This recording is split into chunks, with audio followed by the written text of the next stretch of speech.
Pendleton Police Station in Manchester. So my name is Wendell Daniel and we're coming to you live and direct from outside of Pendleton Police Station here in Manchester, and in a few moments we will be engaging with a young lady by the name of Zayna Iman. And many of you should remember Zena because she's the young lady who came to see me. Zena, so if you come in front of the camera, my darling. So if you go in front of the camera. So I'm picking you up, please, Zena. Thank you. So if you look into the camera. Come here if you want. So if you look in the camera, my darling. Yeah. So I've just gone live. So you can hold all of that. We've just gone live. So Zena. Hiya. I met you 2 weeks ago. 13 days ago. Sorry, my mathematics isn't very good. 13 days ago, you came to see me down at Speaker's Corner. I did. And as a direct result of that meeting, we decided to come down here to Pendleton Police Station where you were going to hold a protest outside of the station. Yeah. For those who will be watching this, can you explain exactly why we are outside of Pendleton Police Station with so many victims? Well, February 2021, I had a very different experience at this station. I was drugged and sexually assaulted during my 40 hours in this building behind me, which is Pendleton Police Station, Greater Manchester Police. Over 44 months later, sex offenders are still serving for Greater Manchester Police. Not only are sex offenders still serving for Greater Manchester Police, 4.5 hours worth of evidential footage is still missing. Now my issue is, yes, I've had media coverage on my case, but this is where people need to be aware. The locals need to be aware that there is still sex offenders serving and they're still in that building, do you know what I mean? And it's not safe. It's not safe for women, it's not safe for girls, it's not safe for men, and it's not safe for women. A lot of people here have had their own lived experiences, and I know how hard it was to be believed, two, to get my voice heard. So I wanted to do an event that other victims got to have their voices heard without having to go through the absolute nightmare that I've gone through. What do you mean that sex offenders are still in this building behind you? Elaborate for those who maybe do not know. In the building behind me. They could be on shift, they might not be on shift. But my point is, sex offenders have no place in Great Britain, British police, and especially not in Greater Manchester. Like, I was drugged and sexually assaulted. I left that station behind me with rectal and vaginal bleeding. Right, it wasn't me that reported rape. It was the hospital that reported it. 44 months later, there's been absolutely no accountability. If there's been no accountability, do you really think I'm the only victim? You had 1984, the Jackie Berkeley case. Yeah? 2021, you had my case. The alleged officer who raped this woman was assigned to my case in 2021. 45 years service he's had with Greater Manchester Police. You think she's the only one?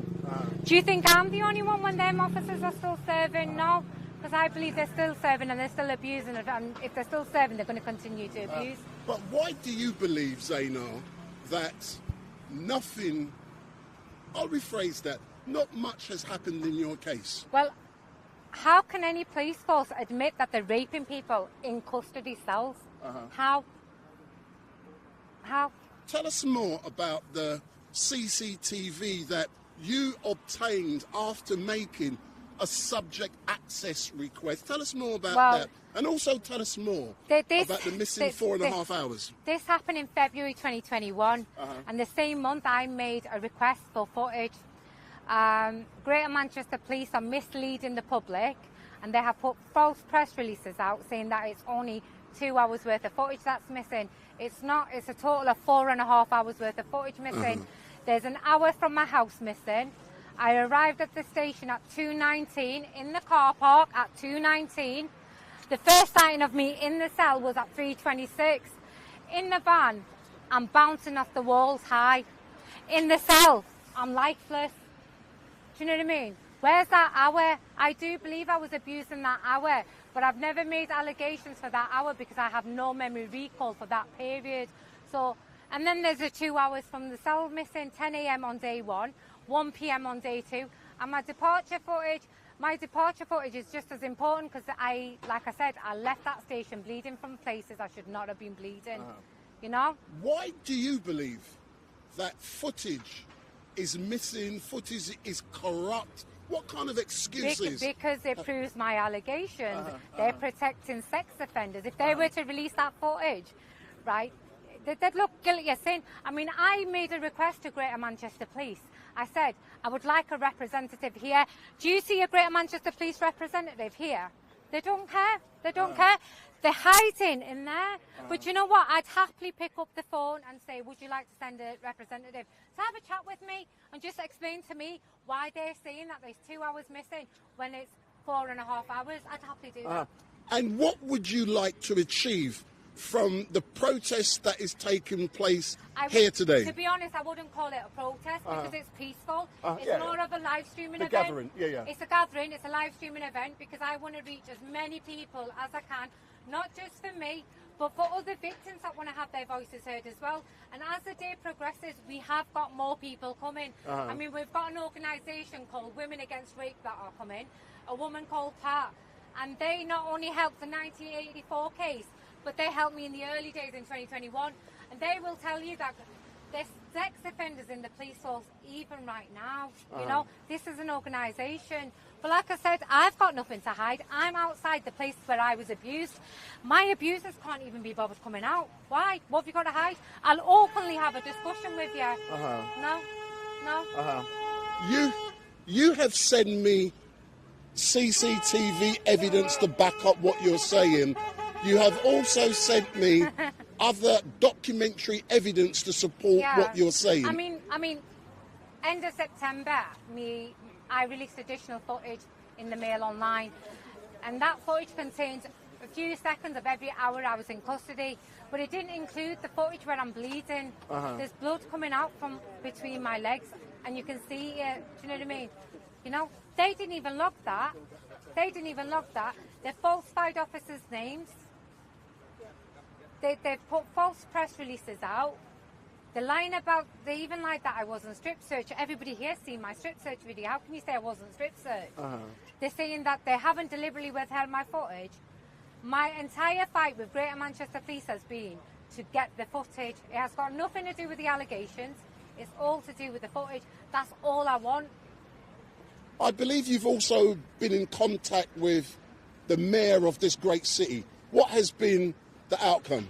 The outcome. So I've met Andy Burnham, the Mayor and Police and Crimes Commissioner, 4 times.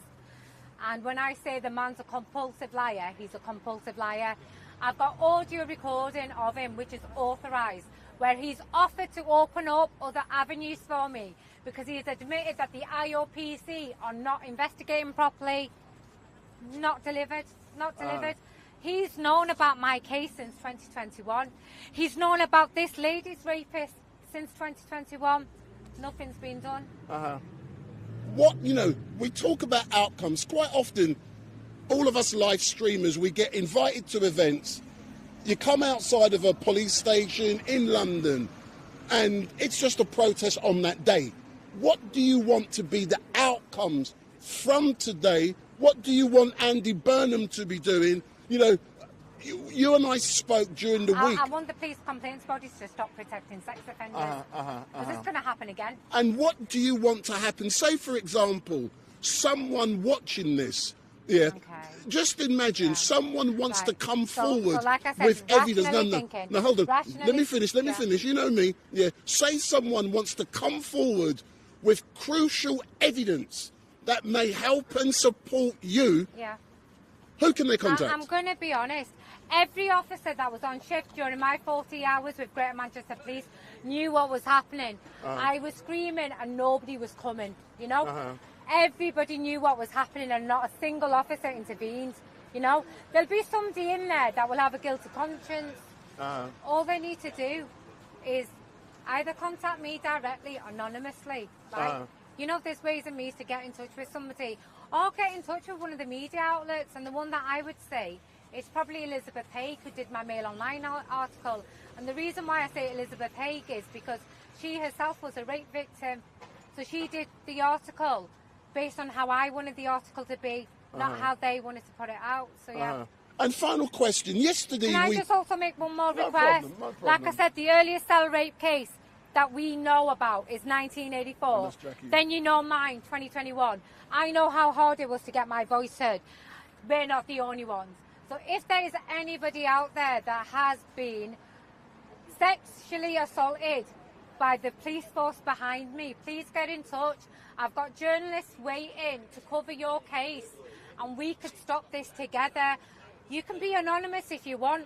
I know I'm not the only person. And literally, by speaking out, I've actually put a target on my head. I'm taking on the second biggest police force in England. Do you know what I mean? I don't care though, because I know I'm not lying. Right? I'm stood here, the place where I was abused, and them dickheads behind me are hiding. Why? Who's got something to hide? I haven't. Who's hiding the footage? Not me. Do you know something? When you came to see me 13 days ago down at Speaker's Corner, it was hard to believe what you were saying. It was hard to conceptualise that our protectors... I've got a former chief superintendent for Greater Manchester Police who backs my allegations. I know he does. And when I saw that, I thought, this young lady, what she's saying is truthful, it's believable, and you are coming across with the greatest integrity. And even yesterday, when I saw that an officer in this great city was convicted of something dodgy, well, is there not a culture in this great city? Just so you know, right, I've got another GMP officer here, another former GMP officer here, Rick Pendlebury. So if I was lying, would two former Greater Manchester police officers back me? No, they wouldn't. And the reason you've not got currently serving GMP officers is because if they speak out, they get hounded for being a whistleblower. Do you know what I mean? Come on. Why would I lie? And look, I'm calling them rapists. I'm saying I was raped in that police station. Why not arrest me? If I'm making false allegations, arrest me. Why not? I'll happily pick up the phone and ask for a representative to come out and have a cordial conversation with me. They won't speak to me. They're chickens. They're cowards. Anybody that rapes a woman or a girl, you're a coward. Anybody that rapes anybody is a coward. A real men and real women do not abuse others. You know? And tell us more about the Jackie Berkeley case and any representatives who are here today. She had a panic attack. You met her earlier, Wendell. She had a panic attack and she had to go home. It got too emotional for her because she saw the decline of her family member.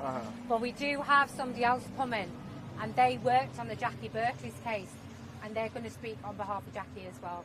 I'm just not sure if they're here yet. But all I can say at this moment in time is thank you very much for engaging with me. I know there are a lot of live streamers who are here who would like to engage with you. Can I ask you for a huge favour? Yeah, go on. Could you network around the crowd and see if anybody else wants to get their voice heard and get everybody... Because everyone's got a story to tell. Have you ever known Street Night not to network and get voices heard? No. So this is Alan Merritt here. And I love Alan Merritt, professionally. And Alan is a survivor. I know he is. And he's a survivor.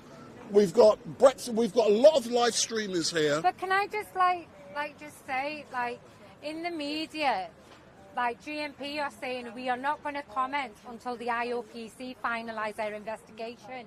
And the reason GMP are saying that they're not going to comment until IOPC have finalised their investigation is because they know the IOPC are backing them 100%. The IOPC are only investigating what GMP have told them to investigate. There's 10 crucial areas that GMP won't refer to the IOPC. The falsified identity for officers, the falsifying of crimes against me. So when I started speaking out, Greater Manchester Police created 2 crimes. I was looking at a prison sentence for something I didn't do. Then I went to the media and all that's disappeared. But you've got an assistant chief constable who went public in a press release and said that I wasn't strip searched, and that strip search was done under a different legislation for welfare reasons. this year, GMP apologised to me saying, yes, you were strip searched, there was no other legislation, and there were no welfare grounds. I was strip searched, right, before my detention was authorised. Technically, my strip search is therefore an assault because I hadn't even been detained. Not only that, the officer that authorised my strip search has now retired. Right, the 4.5 hours footage, the officer that downloaded that footage has retired as well. So you've got 2 key officers that have retired, and the one that I believe was one of the suspects, they gave me the wrong identity for him for 2.5 years. They told me that he broke into my house and he never returned to shift. Now they've admitted that he did. They're not investigating him. You know, the dubious section attempts to silence me, I want that investigating. You know, assigning me an alleged sex offender to investigate alleged sex offences is a calculative move because you wanted, it's like getting a drug dealer to investigate a drug dealer. Do you know what I mean? What's the outcome going to be? Do you know what I mean? He's done nothing wrong. But there's so many areas that the Greater Manchester Police will not refer to the IOPC. So any conclusion that the IOPC are going to come out with is a whitewash. I mean, I've met the regional director for the Northwest. So, I mean, people might not care that they're covering up, but if they're covering up, those officers are going to continue raping in them behind closed doors. Like I said, not a single officer has come out to see if we're all right, or, do you know what I mean? Or offer a comment. Why? I'm what? I'm 5'5". What are they scared of? Or do they need to fuck me up again? Do you know what I mean? They won't dare speak to me, I swear. Not when I'm... Let's hope. If there are any officers on duty who would like to have a conversation with Wendell Daniel from Street Nike, please come out. If Andy Burnham wants to chat with Wendell Daniel from Street Nike, please come out. They won't, right? They make the victims give pre-recorded interviews, right? All the victims, when they go on television, we have to give pre-recorded interviews. Then they get edited. But Andy Burnham, Stephen Watson, the Chief Constable, and all the other officers get to give live interviews. Have me on a live panel with you. And come on, my dream would be to sit in front of a live audience with Andy Burnham, with Stephen Watson, with the Lion Assistant Chief Constable, Colin McFarlane, with the Lion Deputy Chief Constable, Terry Woods. I'd happily sit by myself with them as long as it's been live streamed. But, you know, they won't. Taking that into consideration, and one of the possible outcomes that could come from today is that if they won't do it, let's go to Andy Burnham's office, let's set up outside of his office, and let's live stream from there. And then they start taking notice, so there's possibilities. To be honest, look, I've got to be realistic. I know they're not going to sack officers because of this. But what I do know, right, is millions of people are going to know that Greater Manchester Police are protecting sex offenders. That's what I want. That's what I want. Yeah, go on. I mean, there's been several high-profile cases here where Greater Manchester officers have been sexually abusing women or kids anywhere. Not a single officer has been held to account. So if they've not been held to account, they're still abusing. Yeah. You know, there was at least, I believe, 7 cases from this station. Rick might be able to. Rick. Do you fancy being live streamed with me? How many cases did you take from here? I took 5 cases. 5 cases. Are you happy to be shown on camera? If you say no. Yeah, go on now. Brilliant. No, so can I just say... Hold on, I've got to get my advertising in. Right, can I just say, this is a former sergeant for Greater Manchester Police. So not only have I been shoulder to shoulder with a former chief superintendent, but also a sergeant. Where are all the cowards that are still working? Come on, man up. Well, I mean, nationally, the police are a disgrace. Nationally, Sir Everett, across the board, all across the country. Now, I would reform the police. I would reform the police. How would we? Yeah. Well, first of all, I don't believe that they should have the servers. So Pendleton servers were in this station up until 2 months ago. So they lied in the media. GMP had my service all along. But what I did was I put a subject access request asking for the digital forensics. I says, fine, I know I'm never getting the footage because you're saying it existed, it was exempt, it got corrupted, it never existed. They're the 4 excuses that they've used. Existed and was viewed, then became exempt, then got corrupted, now never existed. I'm not sure how all them can happen with one set of footage. So I says, give me the digital footprint, give me the metadata, give me the digital forensics. They've been unsuccessful providing the digital forensics. Do you know why? Because absolutely fuck all happened with my footage. My footage and the servers are in there. I'll have a look. So come on, so I mean, but you know, like, I want to have faith in the police because, you know, I want to. Yeah. But sure that they don't show that. So do you think that they should stop being politically motivated by the Labour Party? You know, I think in any area where you've got a Labour council, women and girls are basically fucked. You're fucked. It doesn't matter what colour you are, right? So like, I'm going to emphasise this. It was my experience that prompted the Baird Review, but majority of the people in the Baird Review were white, okay? So it's happening to all colours, 3 men, 11 women in total, this police force, abusing powers, okay? Not a single officer held to account. Them types of officers could be going to a 999 call to somebody you know. Do you want to have a bit of a say? You're going to be live streamed to millions here. How do we reform the police? What do we do? Do we have to take away the fact that they do the bidding of the Labour Party instead of doing their job? You have to reform from the top down. Top the top down. Do you think why the top officers are not like... they don't like come at the ground and work their way up? They go to university and they come in halfway up, don't they? Would you say? Now they come in. Now you can have an officer that used to be, say like a 10-year police officer that had to work to CID or CID, whatever, and then actually get that. But now you get 6 months of a job, and then they get transferred straight into a role which they can't do because they have no street knowledge, no knowledge at all. And also, what I say is that at the top, when something like this happens and the Baird Review comes out, what you see is that how the organisation closes ranks, to protect the organisation. That's all they want to do. It's quite clear when you look at the Baird Review and you see that a lot of the people that went to the Baird inquiry, if they hadn't have gone to the Baird inquiry and Baird hadn't have got the footage from this police station and other police stations, they would never have the footage. They would never have the footage. There's one person in the Baird inquiry that was actually charged with an offence. That's a victim, not an officer. A victim, that was charged. It was turned upon by GMP. That was charged, with an offence that's still obviously waiting to go to court. That the Vera Baird inquiry turned around and said was illegal, unlawful, should never have happened.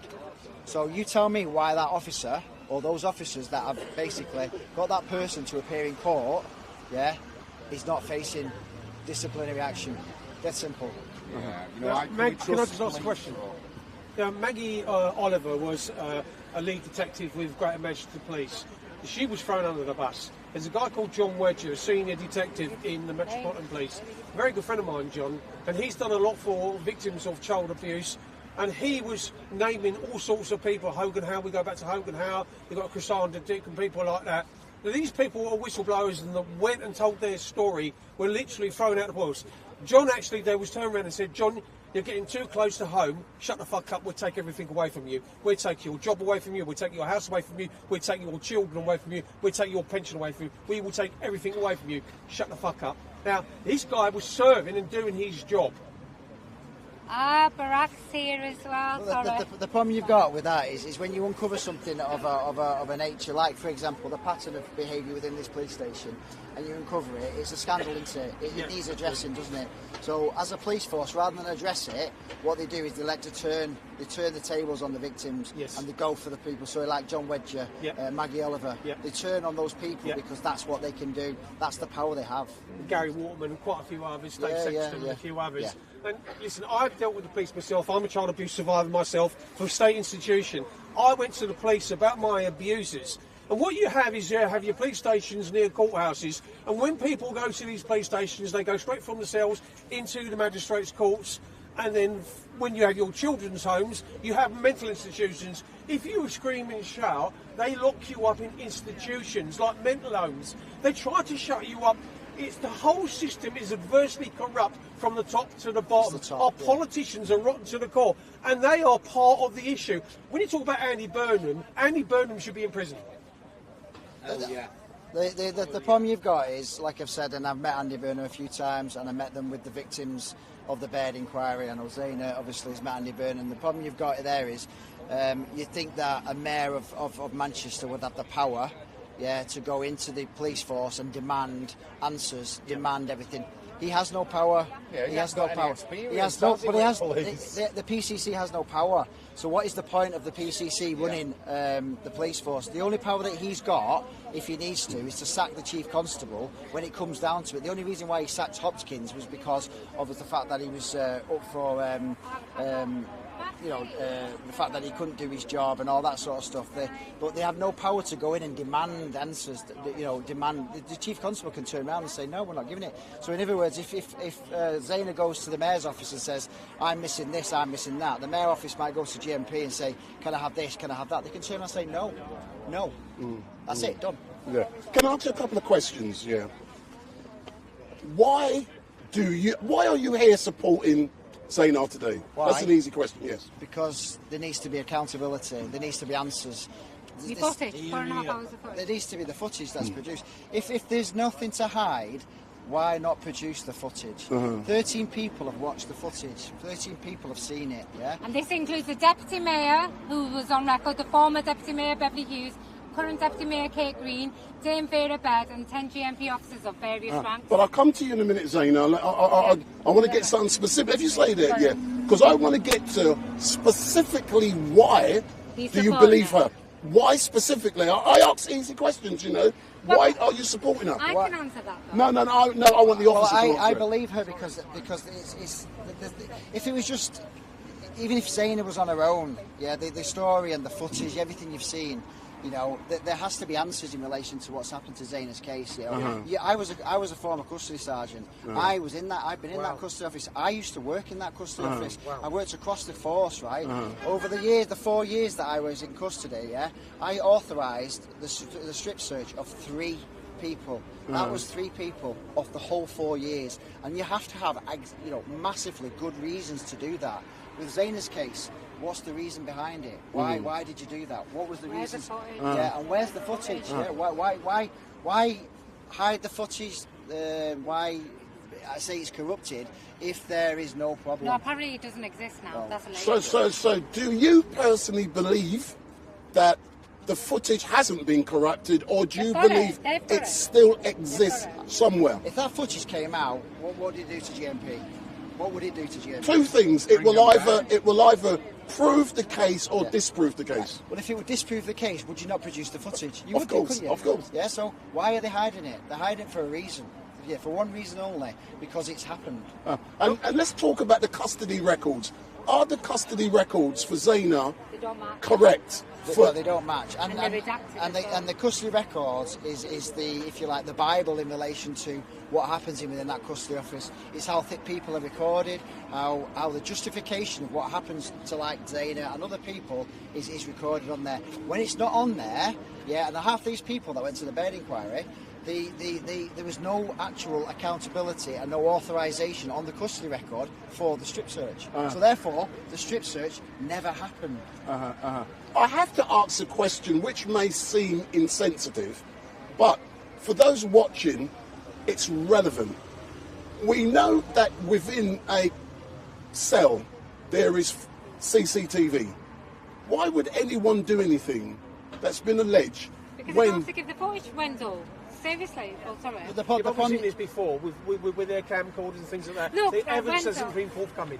If I accuse you of rape now, right, you've got the footage. Nothing happened, you'd give it, right? Something happens, you run away with it. Yeah. That's all they've done.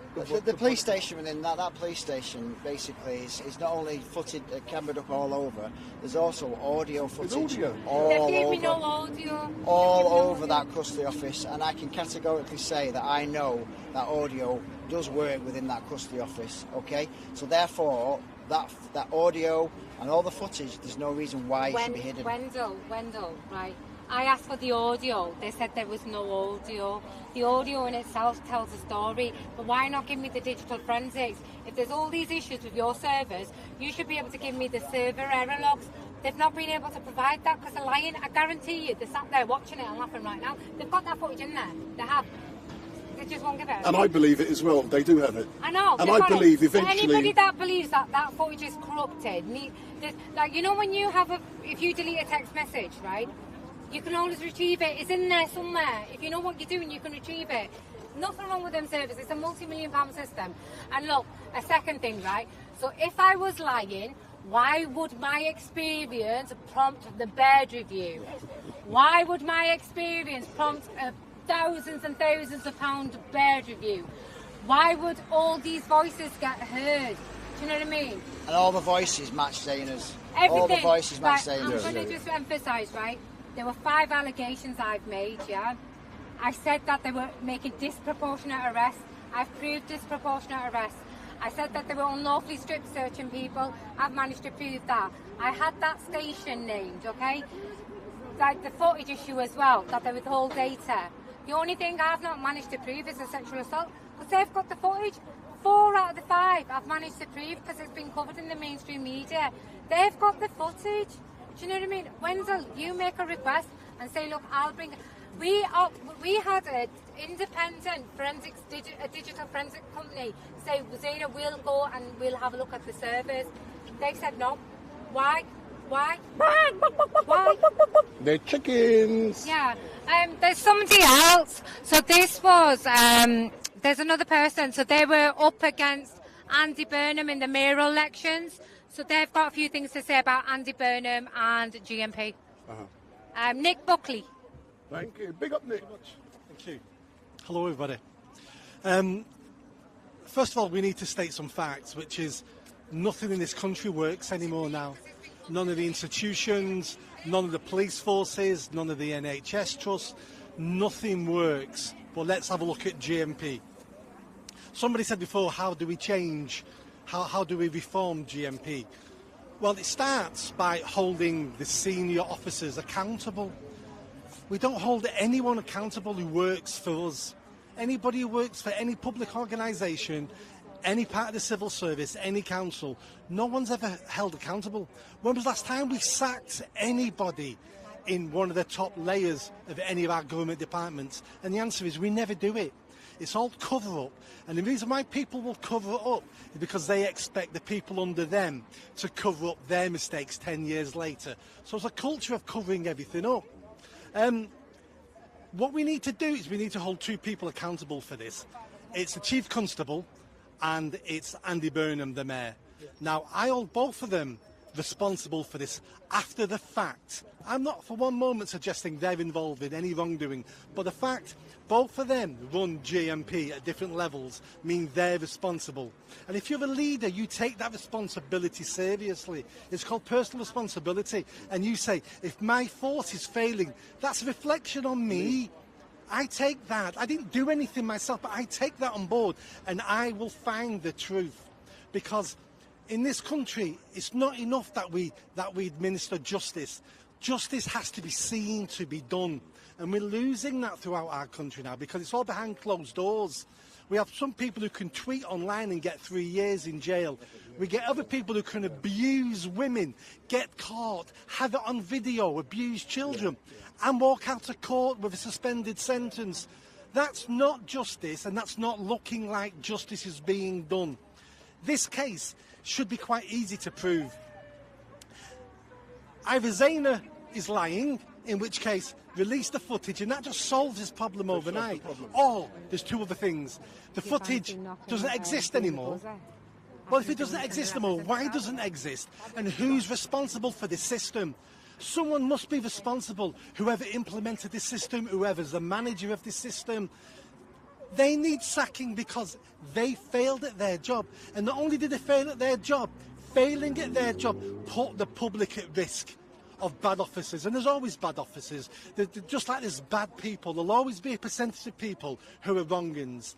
but senior management need to root them out. Every week now there's another GMP officer in court for robbery, for rape, for whatever. But Nick, the problem you've got is everybody in that station knew what was happening that night. I was screaming, everybody knew. Not a single officer intervened, right? So if you've got one wrong, the problem you've got is the so-called good ones stay quiet. Now, if you stay quiet, you're complicit because you're letting it continue. And you're a coward. But we also saw that. Cowards in there. Yeah, but they've got a track record for that. In the grooming gang scandals, many officers knew what was going on and disagreed with it, but they stayed silent because it was their career on the line, their pension on the line, their personal convenience. And we need to shout what that is. And that's cowardice. I'm not saying those officers could have stopped anything, but they should have shouted about it, just like Maggie Oliver did. Yeah. She lost her career over that and shouted out. Yeah. And again, so the chief constable needs to be held accountable. He needs to be sacked. And Andy Burnham also needs being held accountable, and he needs voting out at the next election. But at every election with Andy Burnham, he wins again with a huge majority. Is this if the people are saying to him, you're doing a great job, where everything around us is collapsing? And my final point is this: how do we get rid of Andy Burnham and the chief constable? Well, it's easy. It's down to you.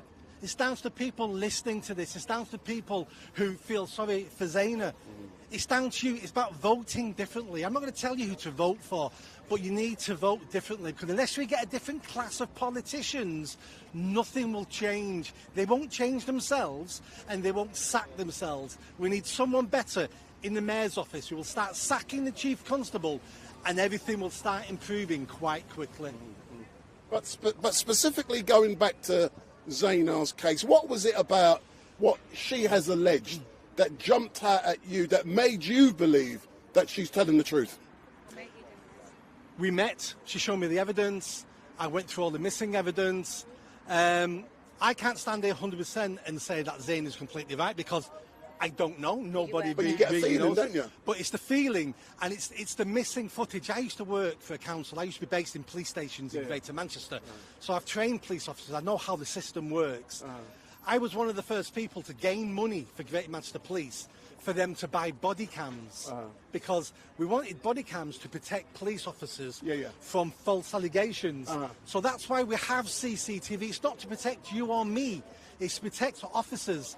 And if that footage goes missing, there's only one reason why that footage has gone missing, and it's not to protect you and me. It's to protect the officers, because that's what they were there in the first place to do.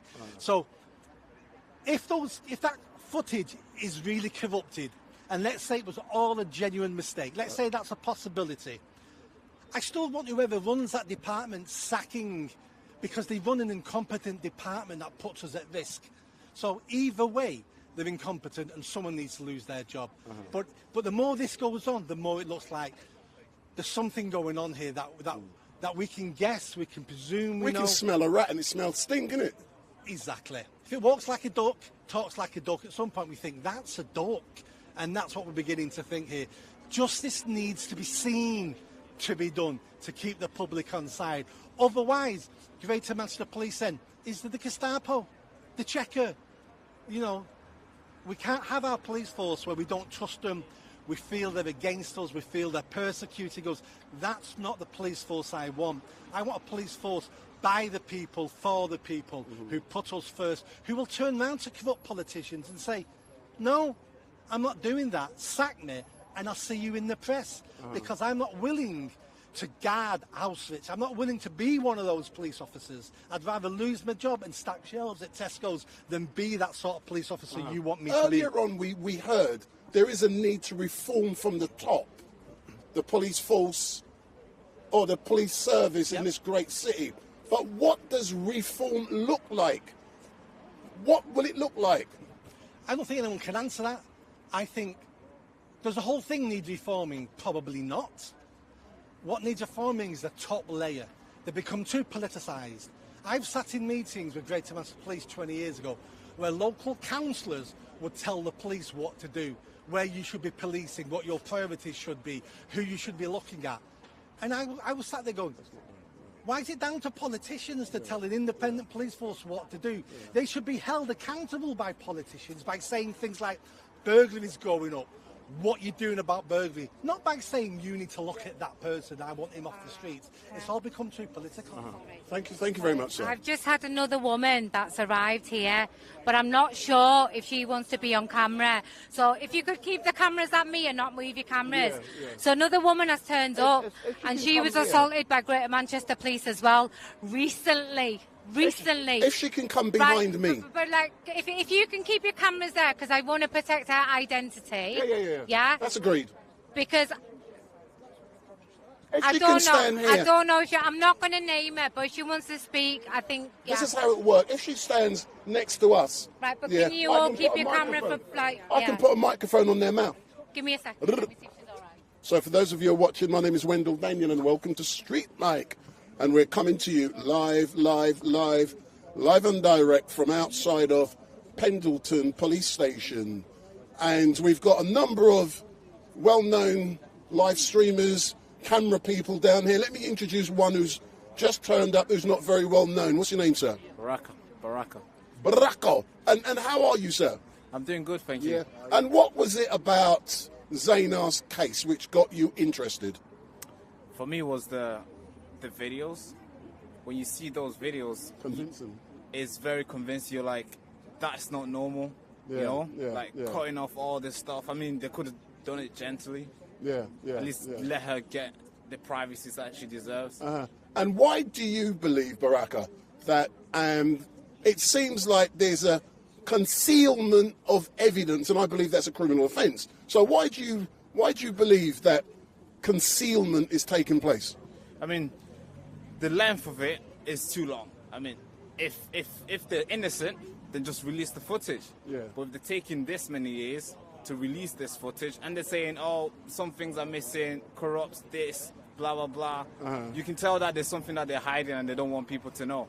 So there is something there that they did. I'll tell you what I'll do. I think I need to go and speak with a lady first. I think she's a bit too vulnerable to be on camera. But No, she's a bit too vulnerable. But hold this for us a minute. Have recently assaulted another woman. She has come here absolutely broken. Yeah? For people that call me a liar, this woman is a white woman. Probably late 30s, early 40s. Actually, physically when I say she's broken, she just told me she does not want to be here But anymore. if you came next to me, all I would do is put a microphone. And But I too scared guarantee you will not to be even shown. talk off camera. She lives alone. Where are you meant to send her when police officers are the ones you're meant to call when you're in trouble? But they're the ones that have actually done the damage. They've done the damage. I mean, there's a fair few people here, right? So I could be lying. But if you can see the woman on the right-hand side, left-hand side of me, that's fine. Please don't film her. Can you just say, yeah, that you can see a woman? Thank you. Greater Manchester Police have been abusing powers for at least 4 decades. 4 decades in terms of child grooming, in terms of abusing women and girls and men and women. Right? And unless people keep spreading the story and putting more pressure on the police, this is going to continue to happen. Now, Wendell has just been to see this woman, so Wendell will back up what I'm saying right now. I've just spoken to the young lady and she's very distressed. She's not in a position to be able to give an interview on camera or off camera, and I can see how distressed she is. So it would be inappropriate for any of us to be attempting to interview that young lady. But what we will do, we will continue to listen to some more victims' evidence, and it is likely that quite a few people, they don't want to come on camera, and we must respect that fact. But I'm happy for them to come behind us. And all of you guys, if you need to, you can also capture sounds. The next speaker is an associate of Women Against Rape. Women Against Rape not only helped Jackie in the 80s, but they helped me in the early days as well. So if we can, so the next lady is called Pat. She's here on behalf of Women Against Rape, but she doesn't want to be on camera. And this is the problem you've got. A lot of people are scared to be on camera because if you speak out against the police, they're coming for you. They're coming for you. They're coming for you, yeah? I've crossed that line now. I'm not scared. Come for me, GMP. I dare you.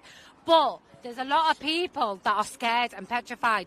Today, just now, we've had 2 women saying no to coming on camera. That should tell you everything you need to know. There's a lot more Jackie Berkeleys out there, there's a lot more Zenas out there, and there's a lot of young little white girls being abused out there. Just because you don't hear about it doesn't mean it's not happening. Not everyone gets a chance like I do to get my voice heard. So today, like I said, it's about getting other voices heard. So we're going to our next speaker, which is Pat from Women Against Rape, and she is going to read out a pre-prepared statement. So thank you, Pat, for giving me this opportunity. And if you can hold that so we get great sound. So, okay, I'm not a great speaker. I can tell you're a great speaker and you're going to be amazing today. We're here to support Zayna. We support you and encourage you in... We support your courage in holding Greater Manchester Police to account for their sexual violence and racism. Many people have accused the GMP of rape and racism, but women and children experience are particularly hidden. In the 1980s, we supported Jackie Berkeley, a young black woman who was raped by Greater Manchester Police, raped by 2 male officers while held down by 2 female officers.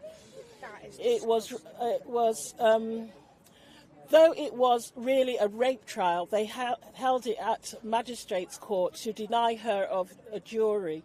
She was found guilty of wasting police time, but not jailed. WAR, which is Women Against Rape, gave evidence at the trial and helped her get the best barrister, Ian MacDonald, who had been the lead barrister in the Mangrove 9 trial. Ruth Bundy was their distinguished solicitor. A huge movement grew. Many black people picked and packed the court, and we picketed the High Court in London. I think this was back in 1981.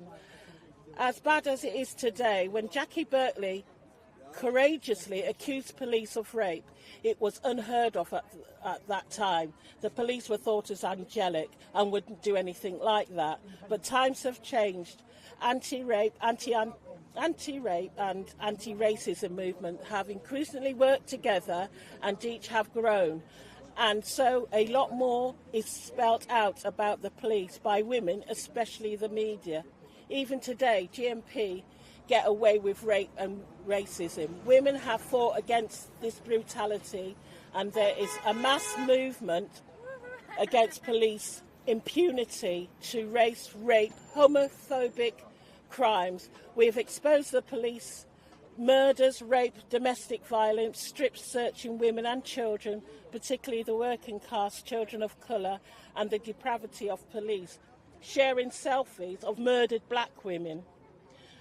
But through the state is still protecting them, some are finally being going to prison.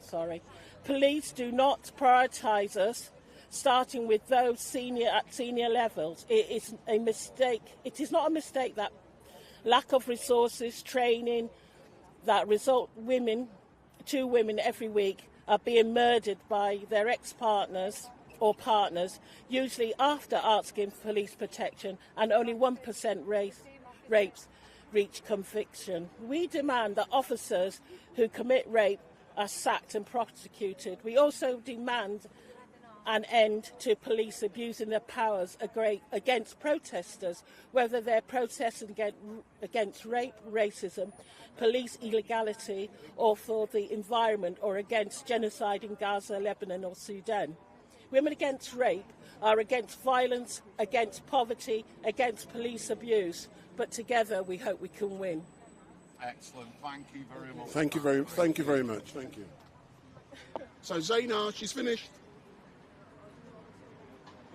So my name is Wendell Denner from Street Mike, and if this is the first time you've seen me, don't forget to hit that button. So let me say hello to this gentleman behind us. Come on, Billy, get on. No. So Alan, I was going to... The next speaker Obviously I wanted to focus this event on Greater Manchester Police because obviously Greater Manchester Police are really close to my heart. And obviously Pendleton is where it happened, and I wanted to reach out to people in Salford. And you know, listen to the other story about the other woman that was recently abused by Greater Manchester Police has made this entire thing worth it for me. However, it'd be unfair to say that predatory officers just work for GMP. Unfortunately, we do have predatory officers up and down the country. So there's another lady that's travelled all the way from Kent who wants to share her experience, but she's never spoken to a public, like a live audience before, or public speaking. So if you could just bear with her if she does get nervous or cries. So can I no problem. I will give her the confidence. Can I we will give her the confidence. Khan, who's had an experience with Kent Police, and she's come from Kent today to show that there's predatory officers. So is that only just you saying it was many, many more? Yeah. Can I begin by saying thank you very much for coming out here today.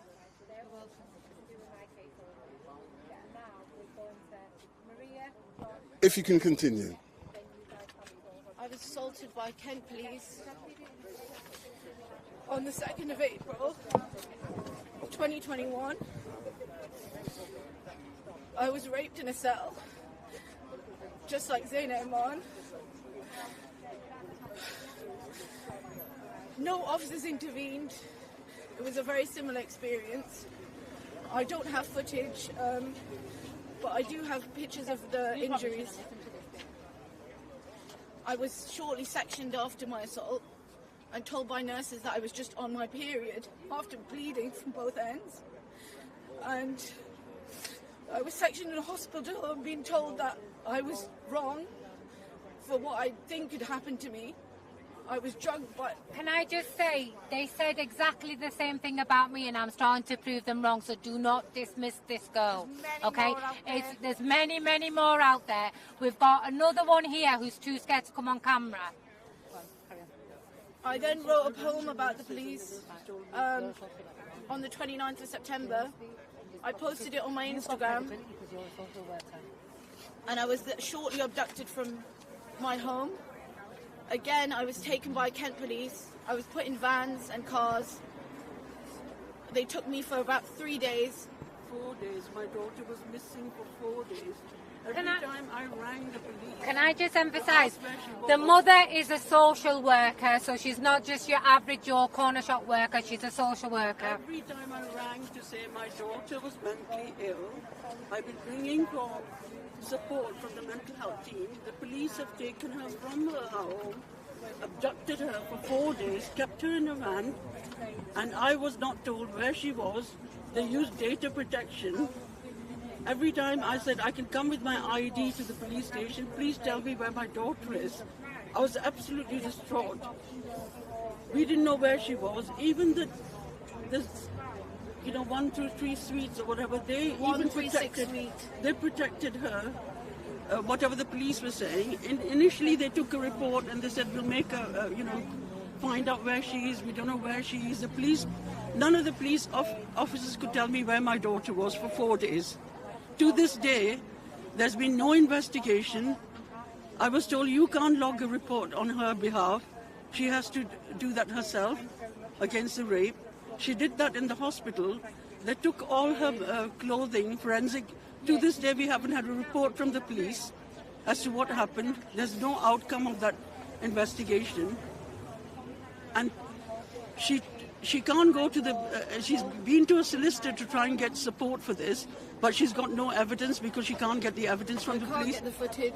And even the footage that Mary shows are not... The police have so much power that they have been influencing all the services not to give the evidence. So we can't get the footage from Verishaw, we can't get the footage from the police. My daughter's can't move on with her life until she gets justice. Where does she go for justice? I just think it's a bit of a disgrace how 26 weeks later we've still got an officer who's been accused of rape sat in that police station and actually working and getting funded by the taxpayer. That's what I think is a disgrace. And what I think is a disgrace is how I've had to stand there and witness an absolute traumatised girl crying her eyes out, making me cry my eyes out, because this justice system stinks for everybody. Now the police best can listen to me, because I'm so sorry, I'm a bit emotional right now because of what you've just been through, but do you know what, I feel for you, girl, and do you know what, you're not the only one. There's quite a lot out there. Do you know what, go on, keep speaking. Tell them what happened to you. Be brave, come on. I was put in vans for 4 days. I was not given food or water. The water that they gave me was drugged. And I just remember bruises all over my body, bleeding from both ends again. They took me to a 136 suite and then they sectioned me. 2 times they did this to me in 2021. Kent police did this to me. Disgusting. We'll get your mummy justice, yeah. We'll get your mummy justice. Hello? You alright? You done? Yeah, okay. Now, come on, right. That's not a woman that's lying. You don't break down like that. You know? You don't break down like that, okay? Sex offenders have no place in policing, you know? And you've got to question why there's low rates of conviction for sexual offences. If you've got sex offenders investigating sex offences, they're not going to get charged, are they? You know? And you need to get rid of the rot. I'm not anti-police, I'm anti-police rot. There's a lot of rot in the police system right now. Like I said, there's another woman, she's white British, but too scared to speak out, and that is Greater Manchester Police, Salford, the very same police force as me. What does that tell you, people? Something needs to be done. I think what we're going to have to do is... Right, you're next. So basically, we're going on to child sexual exploitation. So the next speaker is John Lawrence from National Housing Party UK. You were actually next, you didn't give me a chance. There you go. Thank you. Can everyone see me all right? You got my face in, you don't think... So I'm running in local elections, me, across in Oldham. And I've campaigned against Greater Manchester Police for 10 years of my life. And I did a quick Google search before I came here yesterday on operations to do with gender violence in Manchester. Operation Lioness, Operation Encompass, Gender-Based Violence Strategy, Independent Domestic Violence Advisors, Perpetrator Programmes, Lotus Hub, Is This OK campaign, Lived Experience Panel, Good Night Out Guide. And these are supposed to protect women in Greater Manchester. These are supposed to protect women in Greater Manchester. They obviously don't. And along with that, there's been more than a dozen child sexual exploitation reviews. And in every case, every review, every report, the Bird inquiry and things like that, if you go to the very bottom, in small writing, it'll say something like, the police have failed women and girls, in tiny writing at the bottom. It's not at the top. It's not at the top where it should be. It's at the very bottom. And that's Greater Manchester Police. As we've discussed, there's been several high-profile sex offenders in the police, Greater Manchester Police Force. Nationally, the police are a disgrace. We all know what happened to Sarah Everard in London, and that's happened to dozens of women across the country. They might have not been killed or anything, but they've been certainly abused, tortured, intimidated. And, you know, I talked to a woman, and even though a case isn't ongoing and it's finished, that the police threatened her with arrest if she spoke up about a case. And I thought about it, and I thought, if a case is ended, then you can say what you want about that case unless you've signed something. And this is the kind of extremes they go to silence victims and survivors. And it's just ridiculous. How can we have any trust in the police when, they do stuff like this? I want to be a local councillor, me. And as a local councillor, I'd be working alongside with the police. But how can I trust them when stuff like this goes on? How can anybody trust the police when stuff like this goes on. It's an absolute disgrace. And again, figures will show you that the violence against women and girls is up by a large percentage this year. And, you know, there's lots of issues around that. But the main thing is the police don't do the jobs. The police are never arrested rape gang perpetrators because of fear of being called racist. The Rochdale girls in the 3 girls scandal, the police and the councils branded these 13-year-old girls as prostitutes. That's what they did. And that's how they treat women and girls in Greater Manchester and in England in general. And it's just a disgrace, guys. You know, how we're supposed to have... We're supposed to be a great moral country with good morals and that. That isn't good morals where we just allow sex offenders into the police force. Greater Manchester Mayor's Question Time 2021, I said to the police... And I said they might as well all be crooks and sex offenders. And I also said about vetting the police. We're not vetting police properly. They haven't vetted police in the Metropolitan Police in London haven't been vetted properly. They've already come out to say there's dozens of officers who shouldn't be policemen. Same in Greater Manchester, same in Birmingham. So we need to do more on vetting. Reform, I agree with some of the things said. Reform needs to start at the top. And people need to be held to account. I'll tell you what, if one of you committed a crime, the police would soon be round your house arresting your ass. Right, but when it comes to them, nothing happens to them. When it comes to our politicians who tell them what to do, like Andy Burnham and our councillors and all the chief executives of the council, nothing. Nothing. But mark my words, guys, mark my words, Big John's getting into politics. I'll hold you to account. I will hold you to account. You'll be dreading me. Thank you very much. So, Big John, you can't run yet. Big John. Zayna. So, Big John. Yes, sir. Go on. So, ask me. What, John Lawrence, Go on, ask me. do you believe me? Of course, 100%. Thank you. No. That is not good enough. Let's drill down and get I'll pay you later. Let's drill down. Why specifically do you believe Zayna? What is it within the evidence or what she said or behaved? Why do you believe her?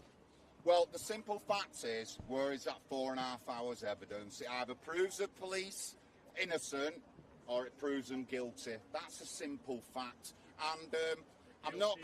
Also, what I can go off is tell you about what's happened to other women across Greater Manchester. You've seen the Jackie Berkeley case, Sarah Hussein, who were burnt outside her house. The police tried to brush it under carpet. It's being reinvestigated because she was murdered.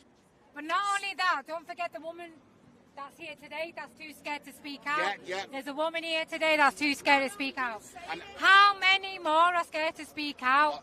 I said this earlier on. I said a victim to do with social services had come to me. A case is over and all that, but the police have threatened her with arrest if she says anything. How's that? And that's what they do to women and other people who are vulnerable. To intimidate them, and it's just wrong, and it shouldn't be, you know what I mean? It shouldn't be. What is it doing to the children? Because that little baby here, he shouldn't have to go and see his mother go through that. Do you know what I mean? How disgusting for a complaint procedure to not sort out Dave, and have the children crying like that. Just say, just because of me, I've actually been strip searched in the police cell. I was never raped when I got strip searched. That you don't know of. But then I got arrested because I went to my MP about the child abuse and about paedophile rings years ago. Anyway, they got me arrested. They were going to strip me under a doll's order, deprivation of liberty. Oh yeah, they arrested me for going to my MP about child abuse, and they've just put a restraining order against me, against all MP's officers across the whole country for life, so I can't report child abuse to the MP. So they've took me through a fraudulent court case. I can basically challenge it when I want, but they did threaten to strip me under a deprivation of liberty order. They pushed my hands up my back with double pain technique, because it's all in the records, and because they belt me over with the pain and I was screaming, they threatened to strip me. Now if they've got powers to do that, to just threaten to strip me because they are assaulting me, You know, I do believe Zayna. I believe all the girls that are coming forward. I believe them, and that's what they need to hear. We believe them. We believe. No more GMP, no more. How many people have you got behind them doors that are abusing and raping children and girls? How many? Because there's 3 on the street already. How many more is going to come forward? Thank you very much, Angela, New National Housing Party. Please join our political party because we'll get rid of them. Can I just say something? Angie's from the Wirral, guys, and the Wirral had a big scandal over grooming. And nobody, except the perpetrators, no police, no councilman ever have been held to account. And it's just the same here, it's the same everywhere. And we want these people held to account. Who do they think they are? They'll arrest us, but they won't hold themselves to account. Awful, man, honestly. Zena, can I ask you about, you know, they did the... They were on special measures, and you pointed this out to me on the live stream. They were on special measures, and all of a sudden there were a big increase in... Right, so basically the very first media coverage that I got was for Channel 4 News in May 2023, and the piece was called Greater Manchester Police and Disproportionate Arrests. So it was proven that Greater Manchester Police were increasing arrest rates for making unnecessary arrests, to make it look like they were doing something, and that's how they got themselves out of special measures. So the cowards that they are, they were not arresting criminals, they were arresting vulnerable people. Do you know what I mean? Not criminals, they were arresting vulnerable people, they were arresting women that reported rape, they were arresting... The youngest girl that they strip searched was 14 years old, right, in this state, well, one of these stations, yeah. Greater Manchester, 14 years old, no appropriate adult, and the strip searched, and the excuse that they used was, we were looking for a vape. Why? Was it fag break? That's no justification to strip search a 14-year-old without a family member present, right? Because she was already a child grooming victim, a 14-year-old child grooming victim. These lot behind me strip searched without an appropriate adult. Do you know the amount of trauma you would have re-triggered that girl, you know? And even now, she's too scared to speak out publicly. Her dad does all the work for her. But like I said, we've got a very, very big problem with Greater Manchester Police. But the reason you don't hear about the Greater Manchester Police is because the biggest force, the Met, takes over. So their misdemeanors get hidden. But like I said, I don't know how many people are here, but it's a fairly decent... we had very short notice to organise it, and it's the first time ever I've organised something. That's got media coverage, that's been live streamed on multiple platforms, and we've got 3 GMP victims here, 3 women that have been abused by GMP, you know? One's too scared to come on camera. Is this not a damning indictment right now? Do you know, like Trump's throwing out indictments? Maybe throwing indictments out of GMP and all to come together as a collective of all being raped together? I mean, look, right, I extended invitations out to Greater Manchester Police. I said, please send a representative. It's peaceful. There's been absolutely no trouble. They don't care. They've not even bothered sending anybody. They don't care because, do you know why? They've got all the money, all the resources and the best PR teams. So what they'll do after this event is ring a couple of media outlets and give a few live interviews, and then the public believes them. Well, then you've got victims like the woman to me left, you know, people like me, and it's not safe. It's not safe. Anyway, I want to go to my next speaker. This guy is a child abuse campaigner. So we've spoken a lot about women and girls, but we forget about men. All the initiatives are vogue. What about the boys and men that get abused? We need more men coming forward. I mean, Rob and David were 2 guys that came to Manchester to help me hand out flyers, and they will tell you that we went to the gay village, so on Canal Street, and we bumped into a guy. We handed him a flyer, he burst into tears and gave me a hug. And I said, oh, it's all right, I'm all right now. He goes, no, Zena, they did it to me. Rob, can you back me up on this? You there? Do you want to come, like? So this was one of the people that was with me handing out flyers, and he can vouch. They have abused a gay man You know, the guy burst into tears. You were with me, weren't you? Yeah, we met When the was man. that, yesterday, wasn't it? When we were No, handing 2 flyers days ago. out. We met the man, and we were just bumping into public, just asking questions, asking them if they've had any problems with Greater Manchester Police. And the man broke down. The emotion that the man entailed through these police officers it's disgusting. You know, nobody is safe. None of your daughters, none of your aunties, none of your children. Everyone needs to come together and hold them accountable. Like I said, it doesn't matter what colour you are, what religion you are, whether you're male or female. If the sex offender's working in the police force, you could be next. Somebody you know that could be next as well. You know. Anyway, I want to go on to my next campaigner. So it's Dave Sharp, and he has done a lot of work for people that were abused in children's homes and how the police have failed. Care home kids, which I think a lot of people forget about. Yeah. Well done, sir. Well done. You're fantastic. Hi everybody, my name's Dave Sharp. I run a campaign group called SAFE, which stands for Seek and Find Everyone Abused in Childhood. I'm not here to talk about myself, although we have to talk about men, but listening to these ladies today, I've been campaigning now for nearly 30 years, and I'm getting so fed up hearing the same things over and over and over again. We get young children who were sexually abused as children, either in the care system or in a parental environment, who then go on to form relationships and get involved in domestic abuse. And then the horror only starts at that point when they go to the police and when they expect to get help and answers and understanding. And then somehow they end up, the one that have been the criminals, end up back on the streets on addiction, into crime and into prison. We're seeing this over and over and over again. And we've got to change the system. We have to create an environment where people like Maggie Oliver, who talk about we need to have a national conversation about how we take the responsibility away from the politicians and away from the police. We are the victims, we are the survivors, we are the ones who need to be listened to, we are the ones that need to be doing the narrative. In my case, I spent my first 16 years in the care system. I was sexually abused and trafficked all over Scotland and Ireland by paedophile priests. I was put into ritual abuses and into coffins. At the age of 16, I ended up on the streets where I was homeless for nearly 25 years in addiction. I was stabbed 3 times. I had an axe in my head. And then one day, 25 years ago, I met the first real person who meant anything to me, Alice, who became my first real girlfriend. And when she told me she was pregnant, I did the honourable thing and married her. And then exactly 5 weeks after we were married, I woke up one day and she was lying in my arms dead. She had died of natural causes. I had 2 choices to make. Continue the life I was living and be dead, or turn my life around and be an example to help other survivors of child sex abuse. That was 25 years ago. I've never touched a drug since.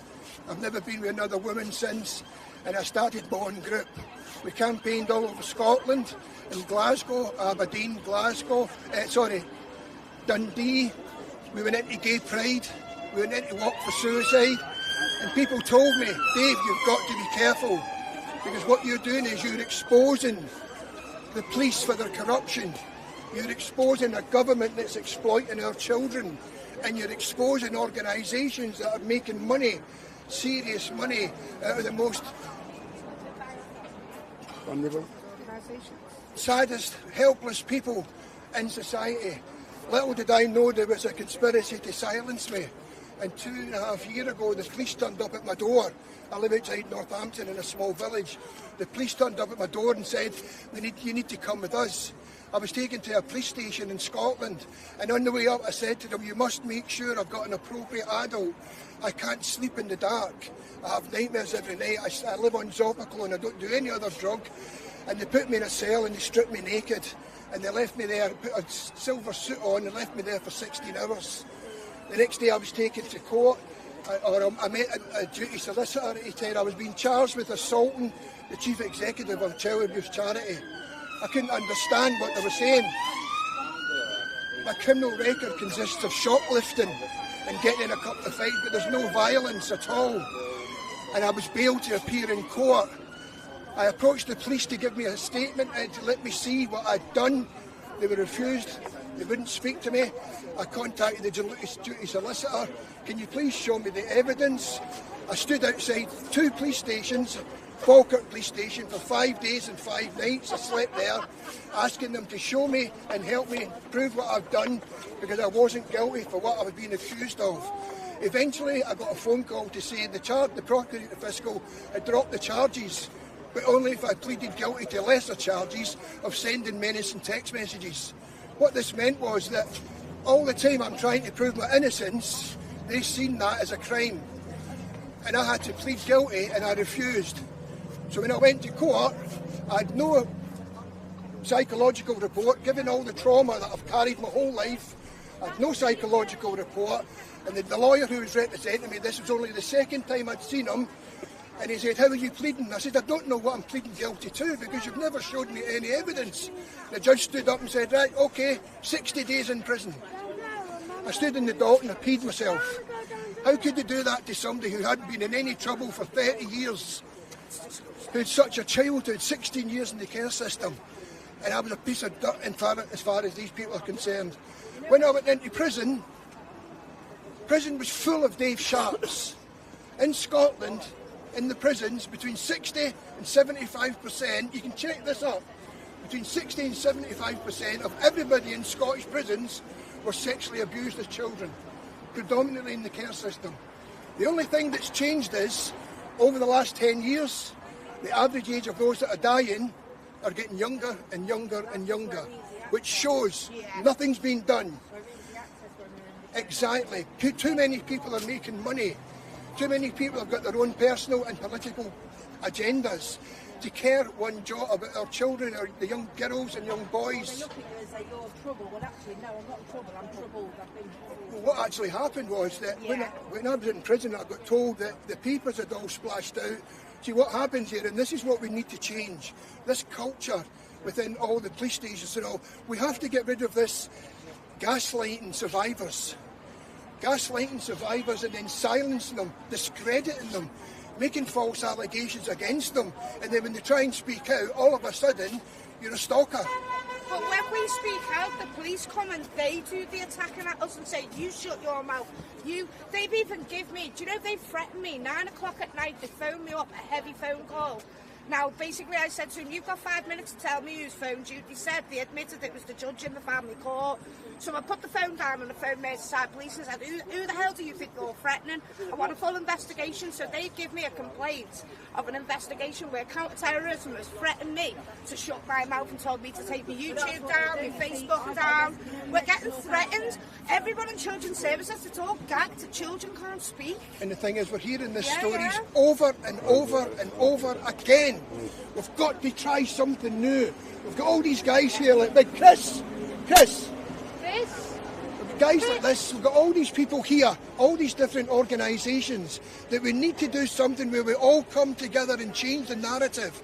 We have to have a national conversation. What does that mean? We have to have the right people in the room. Survivors, campaigners, police, social workers, government.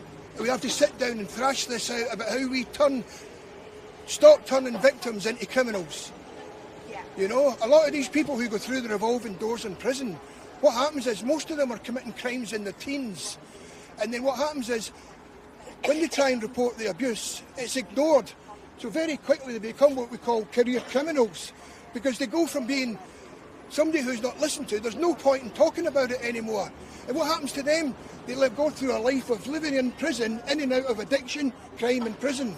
Now while they're doing that, their children are getting taken off them, put back into the care system and being abused again. So we'll have this production line, this factory of abused children that are going to end up just like their parents. I know there's statistics, because they'll never be correct anyway, but a lot of men that go through the prison system have been abused as children. Yeah. So then what they do is they think, well, we're going to life of crime. I think it's quite high. 67%, I got told. 67%. I've got all the stats here. Trust me, I can answer any question you've got. Even more than your stats. Yeah. I've been doing this for 30 years, and as I say, I've come here today and not expecting change, but sort of upset that we're not getting it. We have to find a way, big man.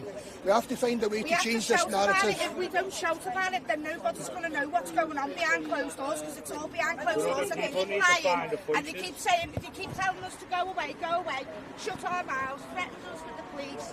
You know, I never had an education. I honestly didn't even know what gaslighting was. All I knew was that these people had made these accusations against me, and then they turned on me and left. Hang on, come back a minute. You can't leave it at this. Can you imagine how triggering that is for someone who's carried so much trauma? These people know what they're doing.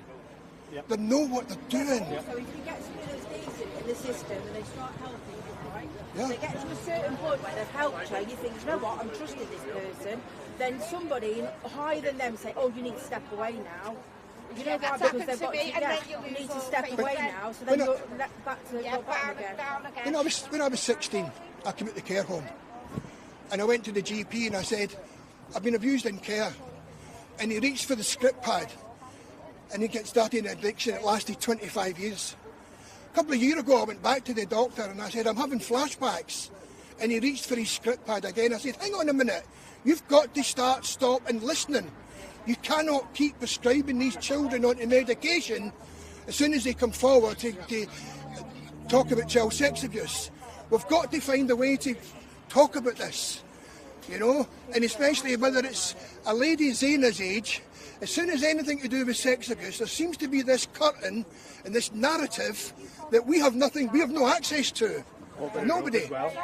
And we have to find a way to create that environment where we can make sure, A, nobody goes through what we went through, but also people will feel safe enough to come forward. And it's not been believed as well, do you know what I mean? Like my case, it was someone from the local authority. Can we show you? Can we show you? Yeah, of course, yeah. Right, so guys, just hang on, yeah. Pass the mic over, mate. Huh? Pass the mic over. There you go. Thank you. Thanks very much. Thank you very much. Would you mind taking that, David? David. David, would you mind taking that? Yeah. What do you want me to do? It's just on live stream, but yeah, just keep it going. Yeah. If you don't mind, thank you. Hi there, my name's Alana. I'm a single mum to 5 children. One of my children is severely autistic, he's disabled. For 2 years I had been begging the local authority for help with my child and it was refused. So what basically happened was I'd sent 101 emails asking for respite for my son and it was refused. Now it's taken 2 years, but we've finally been told that we were systematically failed. During that time I was raped by a member of Salford Social Services. He pleaded guilty in court a couple of weeks ago. He had been bombarding me with sexual messages for 2 days and then he came out to my house and that incident happened in my home. He's due to be sentenced on the 28th of November. He has been charged with misconduct in public office, but to tally in with the police, I think for me when I reported that incident I felt disbelieved because it was a professional that I was standing up against. I left the police station after doing my video evidence completely broken because it took a lot for me to go there and tell them what had happened, show them the messages. Luckily the DNA evidence came back and it had obviously all the DNA evidence on my underwear and everything else.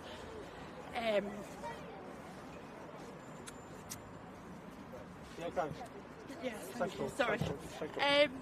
So I think that's my fault with Greater Manchester Police, do you know what I mean? Like not believing women when they have been raped by people in a position of trust that should have been protecting us, that should have been there. Can I say thank you very much for standing in front of these people here and standing in front of the cameras and giving such a powerful testimony in regards to what has happened to you. And as a man, I can't foresee, I can comprehend what it would be like to go through what you've been through. I've heard men here today describe abuse. You know, even the gentleman next to me, he's described in the past things he's gone through. And people like me, it's just unbelievable this type of stuff is happening on a regular basis. But thankfully, you was brave enough to report what had happened. Thankfully, there was evidence to support what you had said. And what does shock me sometimes, without the evidence, these people don't believe you unless there's direct evidence. But they're trying to silence me. They've taken me to court 3 times now. They've put me on a court injunction about speaking out. They've threatened me with up to 2 years in prison. What, for contempt? Yep. They're taking me back to court in November. I forget the date, but they're taking me back to court in November to extend the injunction. But I've just reached the point now that if I go to prison, I'll go to prison. Do you know what I mean? If I can save one more woman or one more person from being abused, then a couple of years in prison. Do you know what I mean? So be it. Do you know what I mean?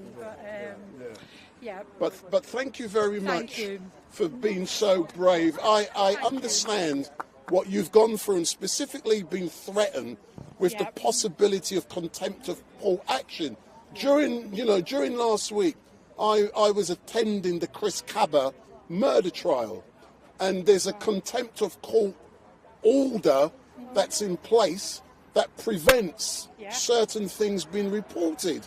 And if I don't comply with that, then I'll be banged up. You're in the same position. I'll be in exactly the same position.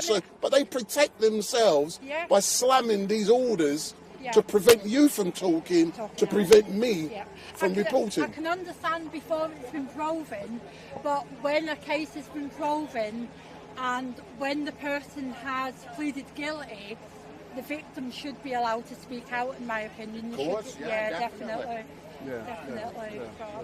Thank you so much for your time. Thank you very much for being so brave and for standing up in front.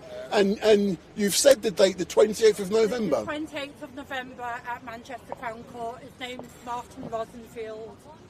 Thank you very much. Thank you. So, where's, are you the next, sir? So, where's Zayna?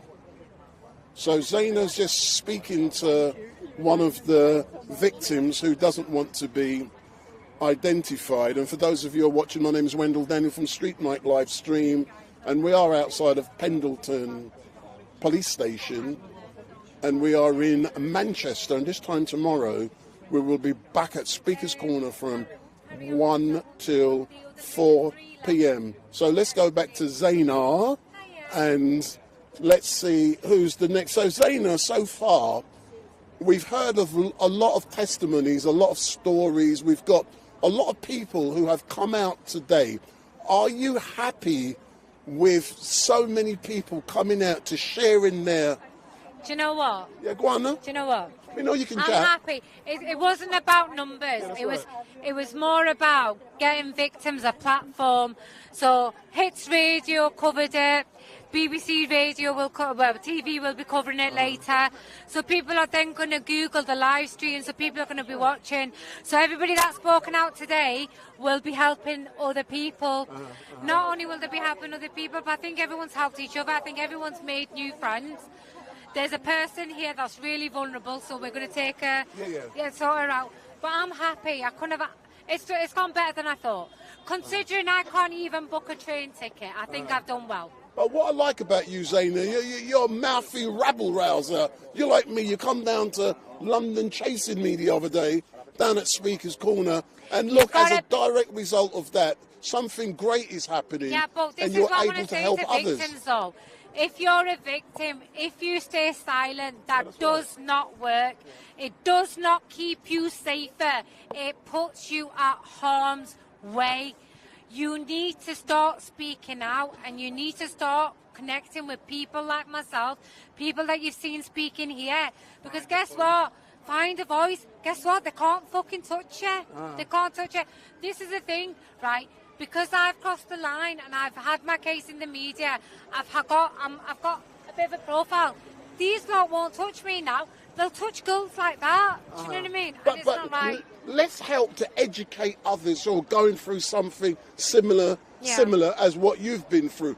What has it taken you to actually keep going?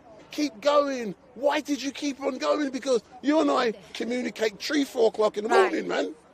Because you're still awake. I'm going to be honest. I know I'm lucky to stand here right now. And when I say that I was drugged and sexually assaulted by Greater Manchester Police, I actually undermine my allegations. But I'm not going to elaborate further because they've got the footage. But they'll know what I mean because they've got the audio as well. So for me, knowing that the sex offender serving and knowing what they did to me, knowing that I'm a tough character and knowing that most victims are not like me. They're like the girl that you see to the left. I want them officers out and I'm going to keep fighting. I'm going to keep fighting. Don't forget to silence me. Greater Manchester Police in that station behind me had me sectioned not once, not twice, but 3 times under the Police 136, which was unlawfully applied because I was already technically in a place of safety. So if I could get my voice heard, there's no reason why somebody else can't. But speaking out, it keeps you safer, despite what they tell you. Staying silent only benefits the abusers, and that's a fact. That's a fact. I've never been more safer than I am now because I spoke out. Before I spoke out, they were pinning crimes on me that didn't happen. But like I said, I know this sounds, like I said, I'm not anti-police, but as we've heard today, there's a lot of predatory officers in the police force.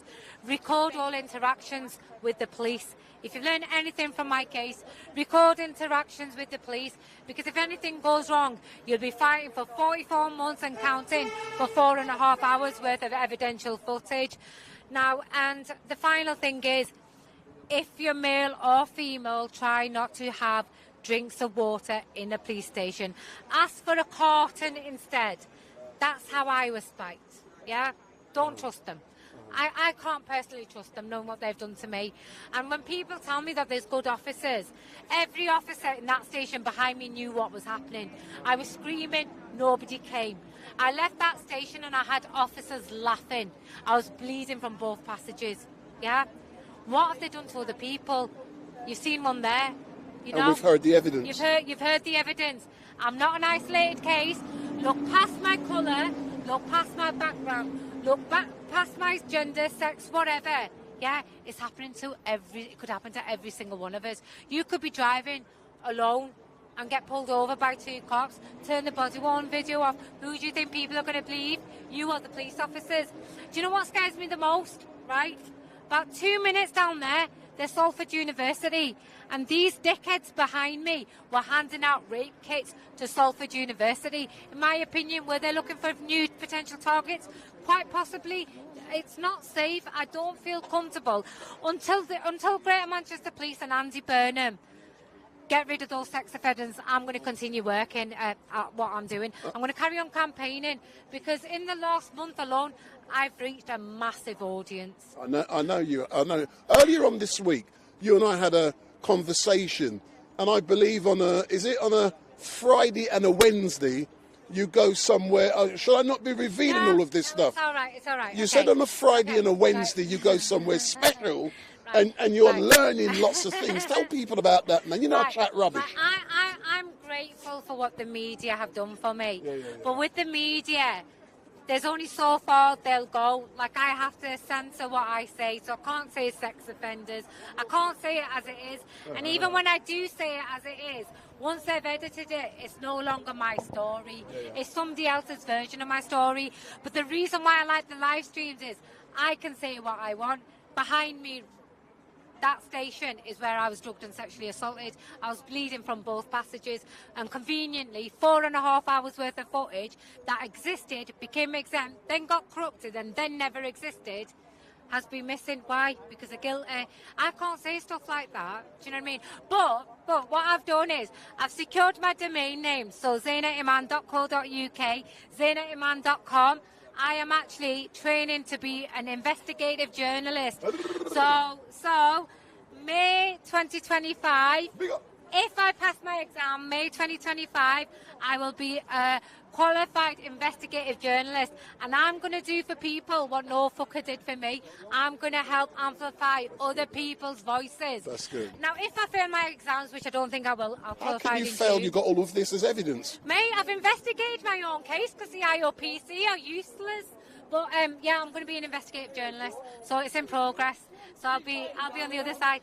Thank you. Thank you. Thank you. To Sharon Binks. Yeah? Oh, 30 seconds, 30 seconds. Come here a minute, sir. Just read, no, just sound. Just repeat what you've just said. Zayna, have a listen. Just fighting. Keep fighting. Have you heard about her case? Of course I have, it's disgusting. And come. I want to interview. That's all they are. But why are you saying they're a bunch of tyrants? Brilliant. Big shout out to our friend. Right, okay, right, so, right, there's, when you're pursuing any establishment, it's a very lonely journey, right? As soon as you mention you're pursuing the police, people back out. Even organisations that claim that they're there to help you, cross-funding and multi-agency partnerships, they don't. And I've had a lot of people let me down, but there's one woman and she's been absolutely amazing. I reckon half the people that are here today are because of her. Her name's Sharon Binks. Sharon Binks herself. Yeah, so Sharon Binks was herself assaulted by Greater Manchester police officers. She was lucky enough to be recording while she was assaulted, and she beat them. But unfortunately, her officers are still serving as well. She actually said we could live stream. I could call her. I'll name them. As from 2018, PC O'Connell and PC Rigby guilty of assaulting Sharon Binks. Guilty. So I've named them. They're still working though. Yeah. If they're still working, who else are they assaulting? So that's another woman that's been abused by Greater Manchester Police, and the perpetrators are still working. What can I say, Bo? I just want to say to Sharon, I know you're going to be watching, and I absolutely love you. You've been like a mother figure to me. Every time I need advice, I say to her, like, Sharon, what if no one turns up and I'm going to be stood there by myself? She goes, don't be daft, they're going to turn up. And she's always given me the best advice. Can I add on now? One thing which I'm really proud of is it's not about the numbers here. People are here, they're performing a very important role, and you know as well as me, people will watch. You don't really know who's watching, but I know. Hold on, all on the man. No, I know. This street make a chance. Can I just say, let me just say, no, because I'll forget. No, because, you know, when you've got Wendell, you know, when you suffer from trauma, if you don't say what you want to say straight away, you forget, right? So I know, and the mayor's office are stupid. Andy Burnham's office is stupid. They sent me data of internal communications between Andy Burnham's office and Greater Manchester Police. So they watch everything I do. Not only do the Mayor's office and GMP watch everything I do, so do the IOPC. They're my #1 fans.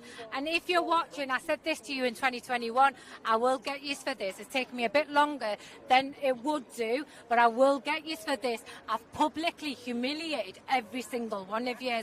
Yeah, might have come at my own expense, but you know what? I don't care. There's no limit that I will stop at. And I'm just going to give you as a spoiler alert. Yeah, there's another victim that's come forward. Yeah, she's too scared to speak, and I'm not talking about the victim that's here, right? I'm going to do another expose on Greater Manchester Police abusing women. I will take his down, I promise you. I hear you, but the point I was making, exactly what you're saying. But the thing is, they're watching, and I just want to say I love you. Yeah. No, I want to concur. If you look at the camera, it's not looking at me. So I would want to concur. Yeah. You know, I live in London, and I believe, and I'm being quite honest, in London we have a great police service. And don't look at me like that. Yeah, hold on. Let me qualify what I'm saying. Let me qualify what I'm saying. Yeah, not all police officers. They're not. Let me done, man. I know. But listen. If you're a silent officer, you're complicit. You're not a good officer. I hear you. Where's a good officer? Show me. Okay, I'll tell you what. Did I interrupt you? Wendell. Did I interrupt you? Wendell, I'll tell you what. Do that buzzer and go find me a nice officer. Go Hold on. Go on, I dare you. I dare you. Dare you. But the point Go knock on and go find me a nice officer lunch. in that hellhole. They're having lunch. But No, the point it's I past was lunchtime. the You won't, I point guarantee the it. point I was making is that in London, all around this country, in general, we have great officers. In general, there are many forces where there are officers which are bad, and I believe it's important that those officers are weeded out, because what they are doing is that they're... let me done, man. The reality is they cover up. The reality is they cover up. Let me set my stall out, please. Let me set my stall out.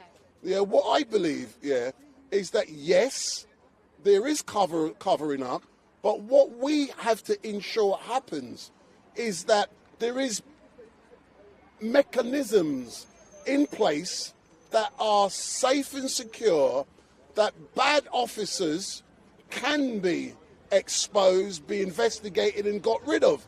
And I know in London, I can only speak what I see in London. I ain't no police inform me, and I'm making that clear. I have no problem with the police. Yeah, I make commanders laugh. They watch. I interview them and they laugh. But the point I'm making is... Get me my footage then. Get me my footage from these good officers then. What the point I'm making is that, yes, officers do watch what you're doing. They do.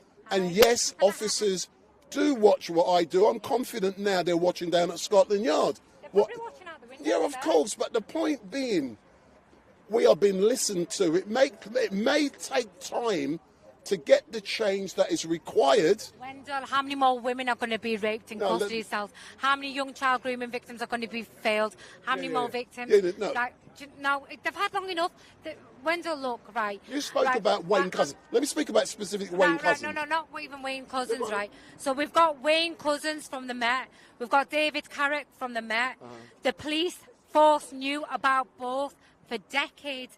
They assaulted a number of women before they took action. Do you know what I mean? Right? The point I'm making is, right, I'm not saying all officers are bad, because I've got former Chief Superintendent Martin Harden back me. I've had Rick Pendlebury, a former GMP Sergeant, back me. And I have got GMP officers that are helping me, that are currently serving. That's how I just want to make that bit clear. But the problem you've got is the policing culture is so toxic. If my nice officers' friends speak out, they're going to be targeted the same way I was targeted. They're going to go for your job. They're going to go for your families. And Wendell, that's what you don't understand. And I didn't understand. I used to love watching the bill. I used to love men in uniform. Can't stand them now for what they've put me through, Wendell. 44 months of my life I wasted on this. This time last year, there was a period where I didn't want to be here anymore. Right, to be stood here, I'm really grateful. And like I'm saying to everybody, the reason I'm fighting this so hard is because my allegations go beyond a strip search, beyond sexual assault. And the reason I don't go into details is because they've got the footage. And I cannot stay silent knowing what I know, right? I'm going to put it to you, and I'm hoping people are wise enough to gather, right? I was locked up like an animal, right, for 40 hours. At the 37-hour mark, right, 2 of my white friends turned up, 37-hour. Within 3 hours, they shipped me off to a hospital. I guarantee you, had those men not have turned up, I wouldn't have been out of Pendleton. And that's the reason I'm fighting.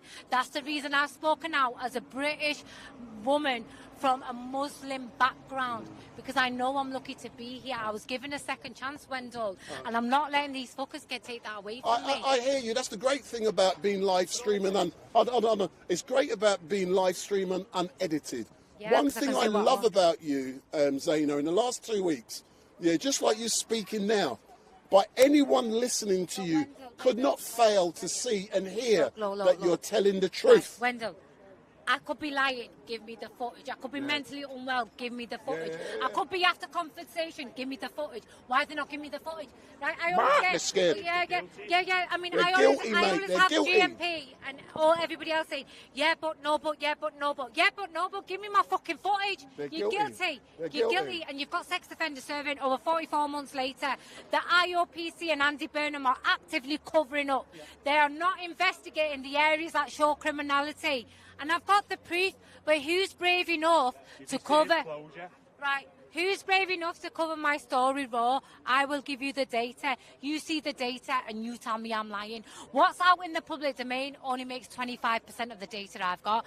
Baraka, I loved what you did. Yeah. You could do an amazing job. I think you two work together. Right? Let me show you the stuff and I will open your eyes. There will be no doubt in your mind that I'm lying. Yeah? But I've got the data. We know you're telling the truth. But I've got the data, but who do you show it to? None of them are independent. They're all covering up. Can he speak? Yeah, go on, Alan. People, yeah. Right? So this is Alan Merritt. Right, so Alan, Rob and David. Big up Alan. Yeah. Guys, listen, I hear what Wendell's saying, but as a child, I went to the police as a child abuse survivor. Now, I've been abused historically, mentally, physically and psychologically. I've suffered it all my life. I've suffered from post-traumatic stress because of it all. I have night tremors even to this very, very day. I've almost been in tears listening to these women's stories today, and absolutely heart-wrenching. And as an abuse survivor where all my family were abused. Now, I went to the police. They did nothing. They took me back in the Black Maria where I got abused even more. They turned around and said to a little boy being abused, little boys like you get sent away. Those are the threats. One of my friends, John Wedger, Metropolitan Police detective, got thrown under the bus by the Metropolitan Police because of the corruption. Maggie Oliver exposed the corruption in the Greater Manchester Police Force, and she got thrown under the bus. This is not just one or two officers. There's over 1,000 police officers left the police force last year. They come back to me in my 60s and said to me, your name's been mentioned in a police inquiry. Someone's gone into a police station that was abused in Beechholm, and your name has been mentioned. When they came to interview me on 3 different occasions, I went to a rape suite where I sat with cameras and I sat on a set head and I had to spill the beans again in my 60s. You pick at that septic wound, you're going to open all the psychological damage that was done in you in your younger age to your older age. And they kept on at me, picking. They weren't interested in me. They were interested in who was involved and how high it went. And that's the bottom line of it. The corruption is beyond it. And it's in 150,000 indecent images seen in the Palace of Westminster. The politicians are at it. Don't even get me started. Yeah. I can talk about Thatcher. I can talk about Theresa May. I can talk about all of them. So I just wanted to say that my story, all my family were abused. You know, I've heard people. My extent of my abuse stems over 17 years. Now, that is the third of my life. I'm in my 60s now. Yeah? My first 25 years, London was my Beirut, Wendell. I was sleeping rough in the streets. I was going to soup kitchens. Do you think anybody cared about me? Do you think anything? I am still trying to this very, very day to get an apology.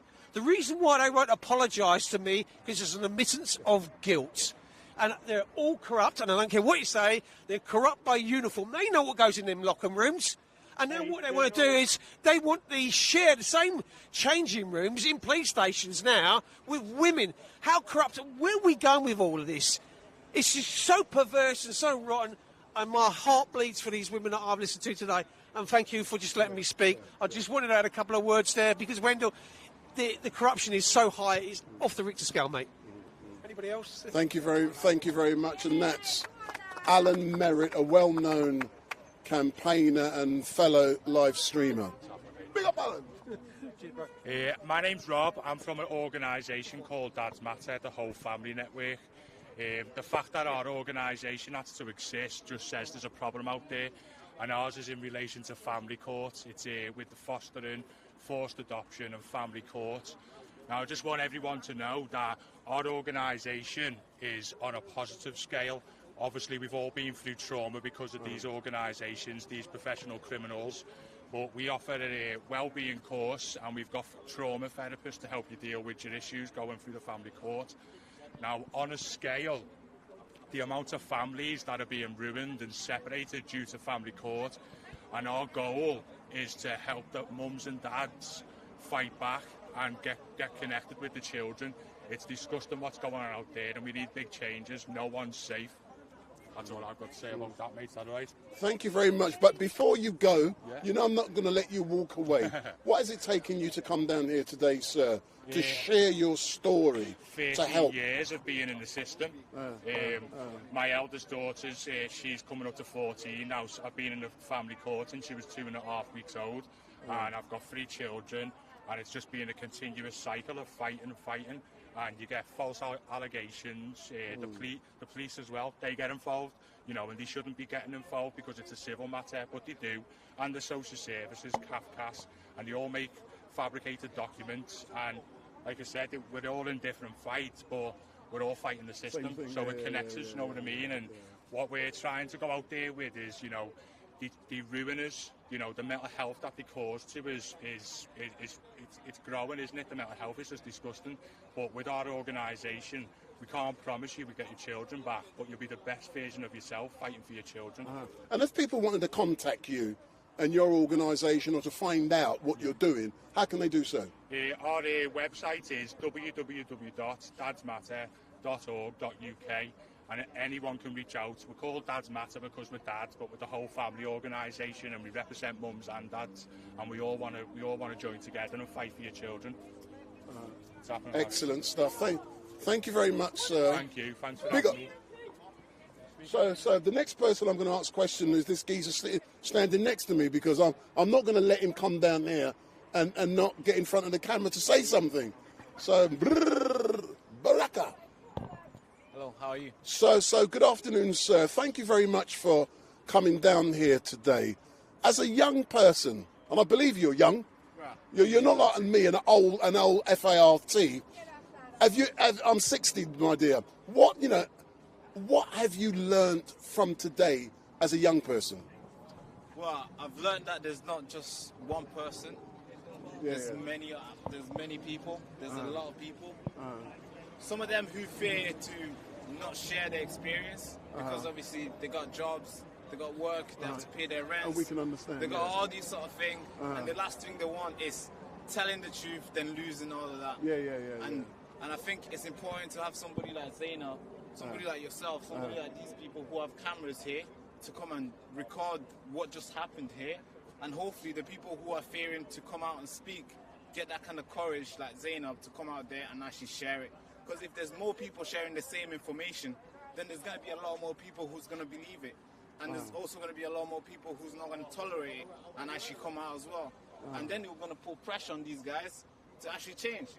And What has jumped out the most for you in regards to the testimonies from the various different people that you have heard today? So, I mean, what's very scary to me, I kind of change your question there, is the fact that it's not just one person who does this, it's the whole system. Like the lady that was here explaining her story, it was not just one guy that did that. Girls held her legs, and the policemen did it. Then when she went to the hospitals, they tried to cover it up as well. So you can tell the system is designed for this mess. It's not just one person just doing evil stuff. It's like the whole thing is designed to protect these evil guys, and that's why it's been going on for very long, to the point where in 1984, first case with I believe it was what's her name? Jackie. Is it Jackie? What's the name? Jackie. That case until today, and there's probably many others that we don't know that's going on right now. There's probably somebody in there right now that's going through it, and we don't know. But what kind of things have been said by your followers in regards to this story? Because I believe yesterday, did you have a film come out about 1 o'clock yesterday afternoon? So, what have people been saying? So we've had a lot of different response. Majority of the response supporting Zena, believing the story. I mean, the amount of evidence that she has, just watching that video for 4 minutes, you're just like, what the heck? How can you drag somebody in a cell, stripped naked, carrying off her underwears, everything? And she wasn't detained.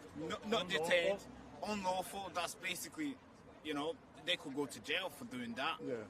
Then after that, keeping her for that long, then she started acting weird in the camera and doing all these sexual stuff. You kind of sit there as a rational person. You're thinking like, hang on a minute, that's not normal. That's not normal. Nobody can just be jailed and start doing that. You can tell there's something that she was given, and the response from the viewers were more not surprised.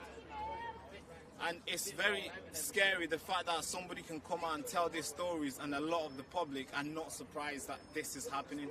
So you could tell. Also, a lot of people as well reached out and also opened up. And I was just shocked, like yesterday, even this morning I was on a call on the way here speaking to somebody who was going through exactly the same thing. And I'm sitting there as a young man, 23, just turned 23 recently. Wow. And I'm sitting there, I'm like, these people, they've been going through this. Their life has been ruined. And obviously a lot of people here just walking normal, enjoying their life, doing whatever they want.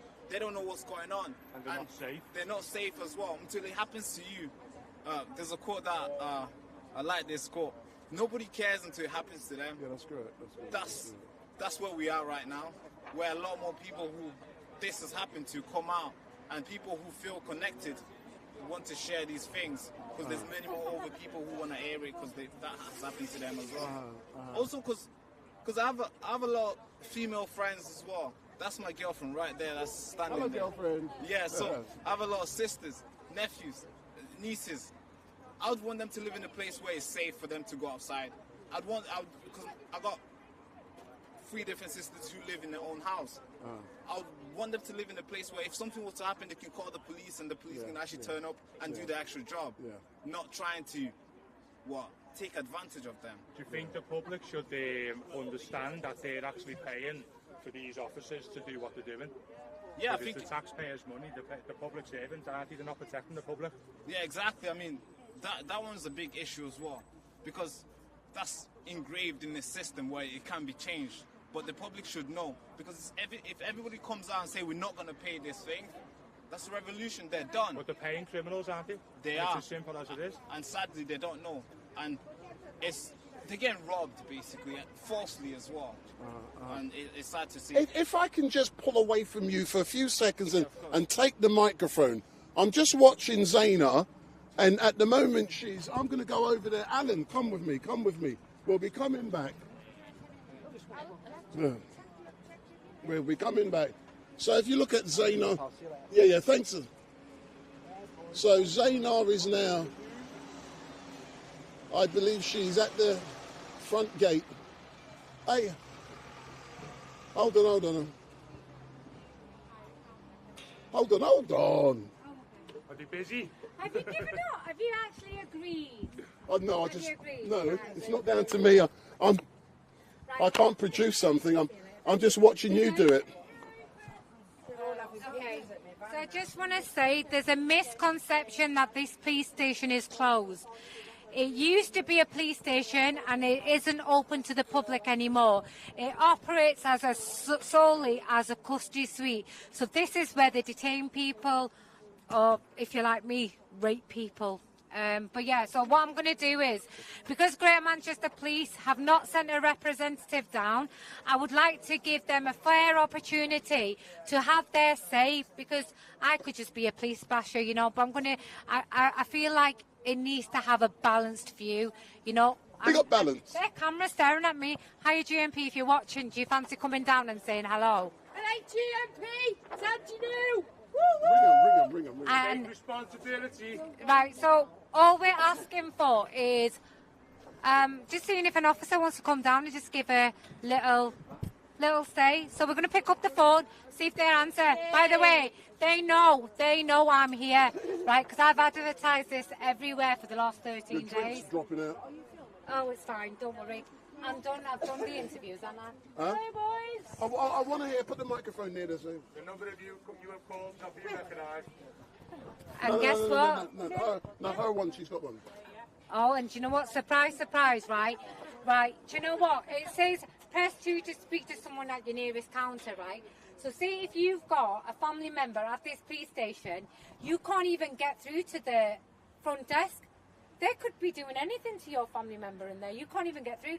It's taking me through to 101.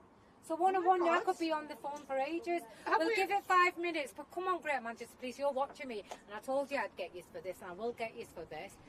Shouldn't be raping girls, should you?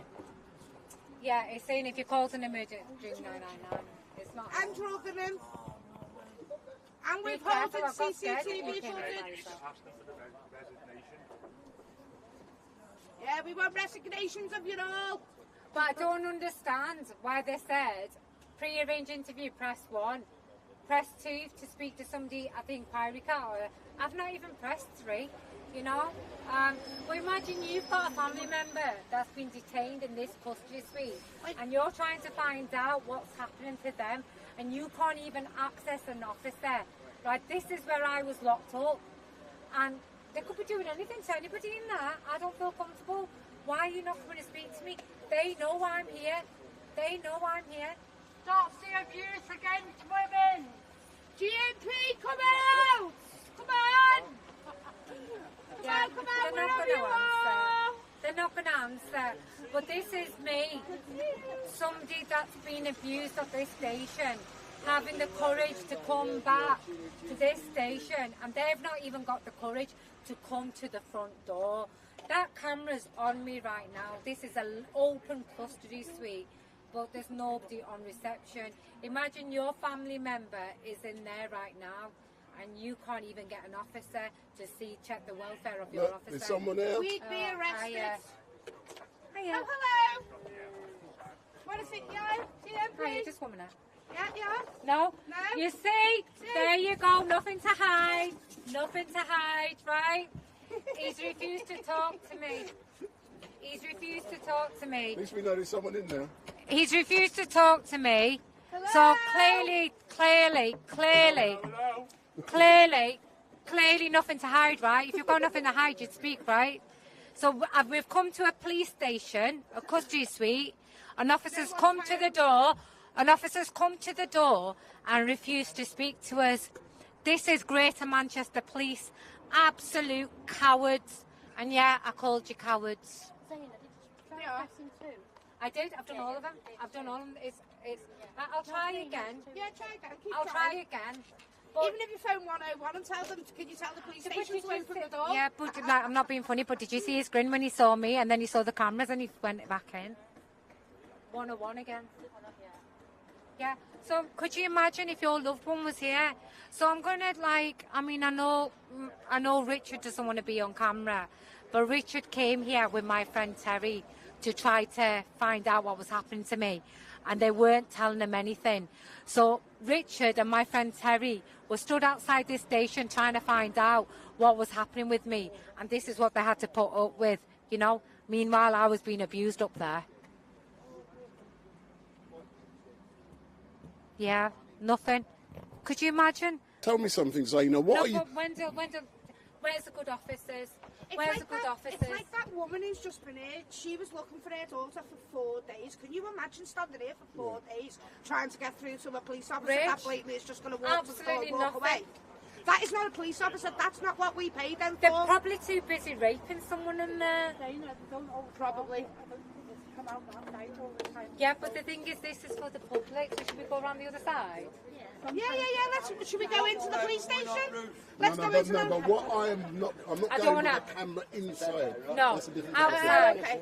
Yeah, we can't do it. You can't do it. Can we not You make can the stand wait outside. in the counter and I'll come in with you? You got microphones on? Why not? You have microphones on when you go in there. It's a public inquiry. Zayna, you have microphones when you go in there. Oh, yeah. Hey. Yeah, but like I said, but there's an officer that came there and he refused to come out. You know, you've got to wonder what they're hiding that they don't want to come out. Like, why will they not speak to you?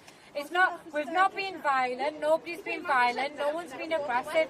Why will they not speak to people? Why will they not speak to somebody? I was like that.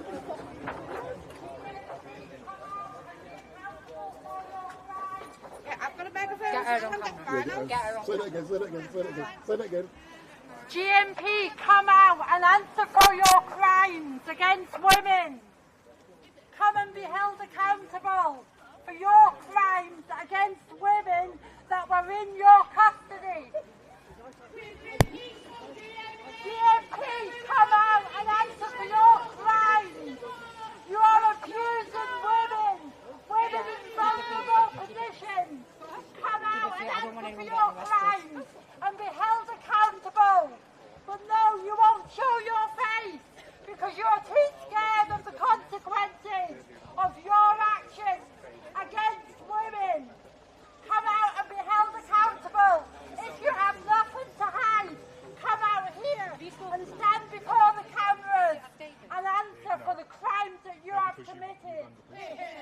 Yeah, but I weren't expecting them to come. Oh, Wendell, David's not had a chance to speak. David's next. Yeah. Give our girls and our women and our children the answers that they deserve. If you have to say to come into your police station to be raped and abused and be ignored for 3 years, we've all shut the windows. Oh, was that too loud for you now? Oh, you didn't. Maybe you may want to not rape some girls, yeah? And they want to be outside your police station. You will just shout louder. We will put you now. You will be held accountable. You will answer for your crimes against women being abused in your custody. We should be able to trust you. We should be able to look up to you. But instead we are abused. We are telling you the truth. We are telling you that we have been raped. We are telling you that we have been sexually assaulted. And you are disbelieving us. Come out and answer for your crimes. Don't run away and hide like you have been doing for the last 70 years. 40 years with the grooming gangs, you've been ignoring girls getting groomed. We are not going to let you ignore this town anymore. Leave the last window shut. Yay! Bad boys, what you gonna do? How is the police officer that drugged and raped Zena still working in your building? It's a question the public have a right to know. You can't keep hiding these things, boys, because people have got mouths. People talk, and there's people like us that want justice, that will stand with every victim on the streets. You are just embarrassing yourselves. You're an embarrassment. You all need disbanding and collapsing. You're a disgrace. You're a national disgrace. Justice for victims. Justice for victims. Justice for Zena. Justice for victims. Justice for victims. Justice for Zena. Justice for Zena. Justice for Zena. Come on, come to your door. Come out, wherever you are. Hiding. Andre, can you let the locals know that the sex offenders for 44 months? Sex offenders for 44 months. Nobody's safe. Nobody's safe. Nobody's safe in this town. DMP are raping and drugging girls and getting away with it. This is why we are here today. We're here to raise it with Manchester and just who you've got in your town. Police in our streets, ignoring our girls, gang raping them and abusing them in custody. You're a disgrace. Hello, honestly, I'm a campaigner, I'm a public campaigner, and I love it. I love it, guys, because they let my children down, yeah. The police have got all the allegations that my children were abused in social services care, and they did nothing. In 2018, now I find myself standing with a rape victim who's been raped and drugged by this police station. You are not safe in your own towns. Help your home, guys. Help. Come on, Mr. Bus Driver.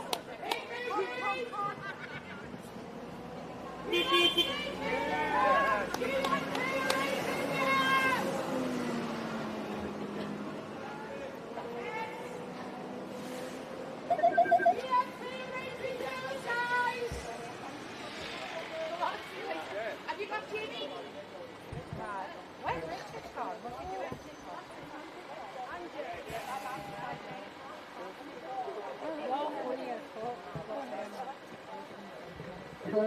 Oh my God. GMP! Come on! Can we just introduce Come on, we're all here waiting for you! Let's do it here, yeah. Let's do it. Shit houses! Right, okay.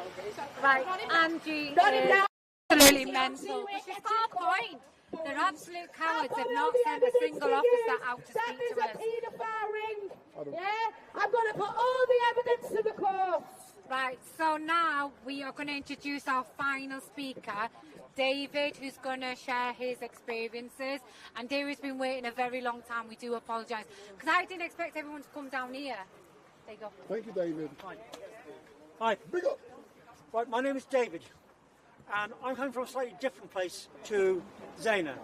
I'm a victim of domestic abuse, and I've been falsely accused of domestic abuse.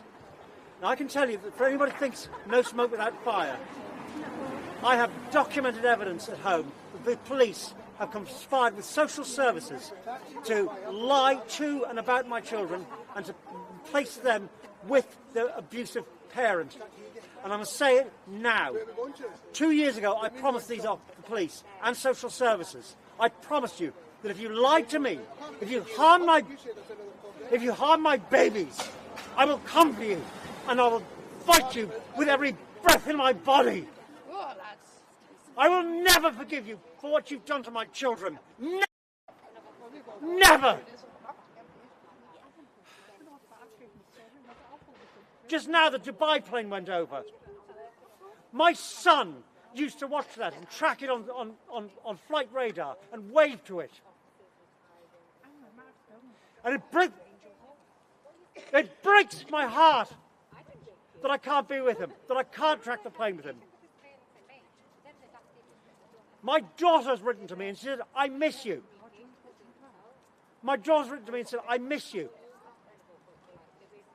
And she's been lied to over and over and over again. Yes, I know, Rob.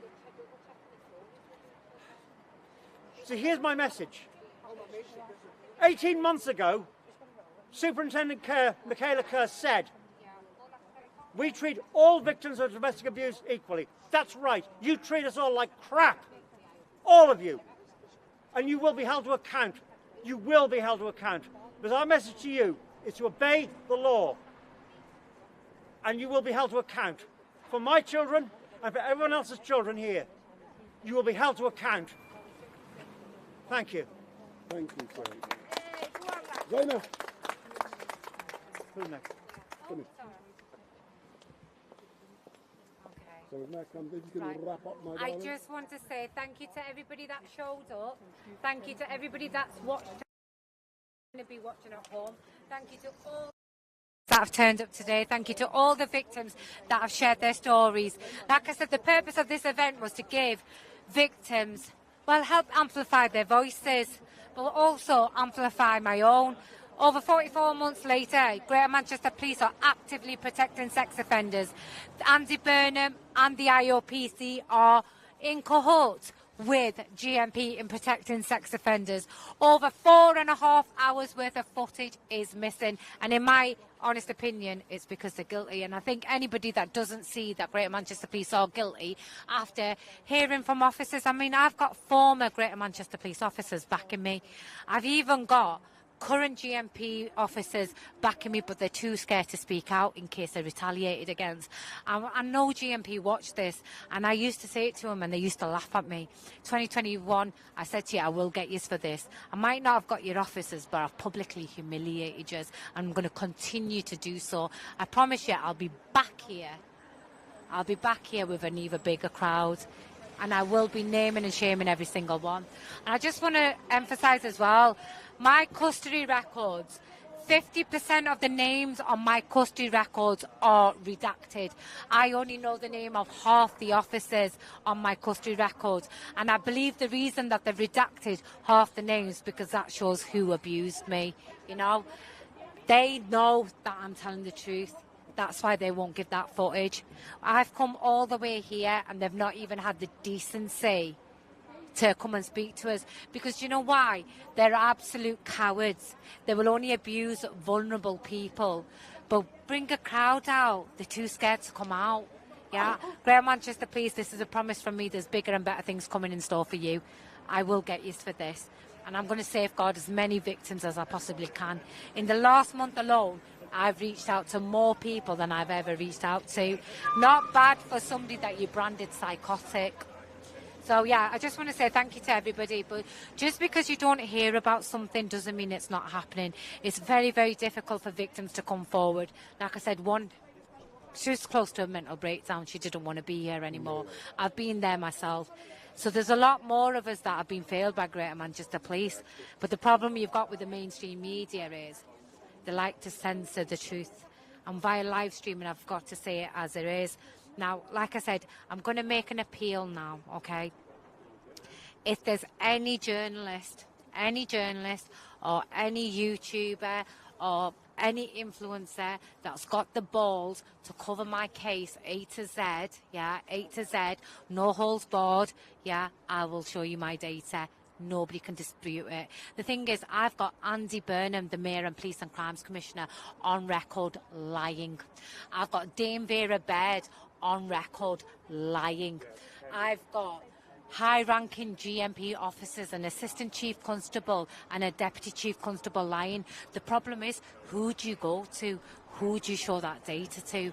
Because they're all corrupt. The IOPC are not conducting an independent investigation. They will be publishing a report in the coming months or the coming weeks, and they will say, we have thoroughly investigated Miss Iman's claim and we have found that officers have done no wrong. You're hearing it from me. Don't fall for the PR bullshit. They are covering up. They are not investigating a single area of my case that shows criminality. Yeah? Yay! Talk about criminality.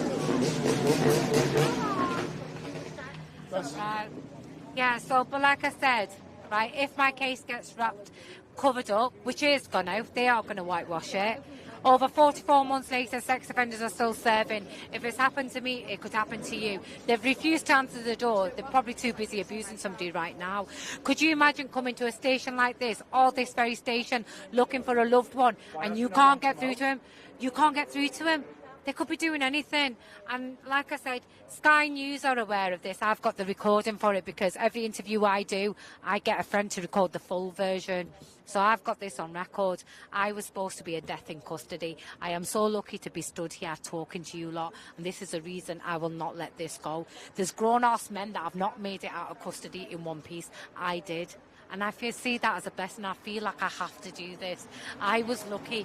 Not only did I come out of the police station after I'd been abused after 40 hours, they then threw me in the psychiatric unit incoherent, and the hospital reported that I was drugged and sexually assaulted. Not me, the hospital. I've dodged every bullet these people have thrown on me, and I fought them single-handedly because there was nobody there to back me and be in my corner. And the whole purpose of today was to just show the victims, if I can do it, you can do it. And if you ever need to reach out, and if you ever need anybody support and you want to speak out, get in touch with me. I've made enough connections now to help more people, and that's what today was about. I give 12 other people a platform today. Right, I know there's going to be people watching this that have been abused themselves. Don't suffer in silence. When you stay silent, the only person it benefits is the abuser. They say to you, don't speak out, it will prejudice the investigation. Well, guess what, IOPC, it's already prejudiced because you're covering up for Greater Manchester Police. Help a lot of women find a voice as well. Come forward. Can I put a point in as well? If somebody was drugged and raped on the street, the police would be going knocking on everybody's doors, getting CCTV footage, ring doorbell. They would be going ruthless. So why is it not happening in this police station? Why are they not going ruthless on their officers when they do it on the outside? That is not impartial, is it? You can't get sex offenders investigating sex offences, and unfortunately that station is very murky. Now, I've been stood outside this station for the best part of 3 hours, maybe more. I've called them sex offenders, I've called them dickheads. They've not come out. Why? Because they know I'm telling the truth. Because if I was making false allegations, guess what? They'd have to... No. I'd get arrested and they'd have to show the footage to show that I was lying. They know I'm not lying. Greater Manchester Police are actively protecting sex offenders. You have got sex offenders serving for Greater Manchester Police 44 months later and counting. If it happened to me, it could happen to you. I'm almost 40 years of age. I'm an average-looking girl. This police station, this custody suite, is not far from a university. young students, right, on a Friday, Saturday night. How many have they abused in here? 1984, Jackie Berkeley's. 2021, Zayna Iman. In both cases, not a single officer was held to account. All officers got to keep their job. And can I just say, Wendell, you might want to switch off because you don't allow me to say it. But can I say a couple of names which I think are important, just to safeguard people? And everything that I'm saying here, I've got the data to back it up. I've got the data to back it up, so it's not slander and it's not libel.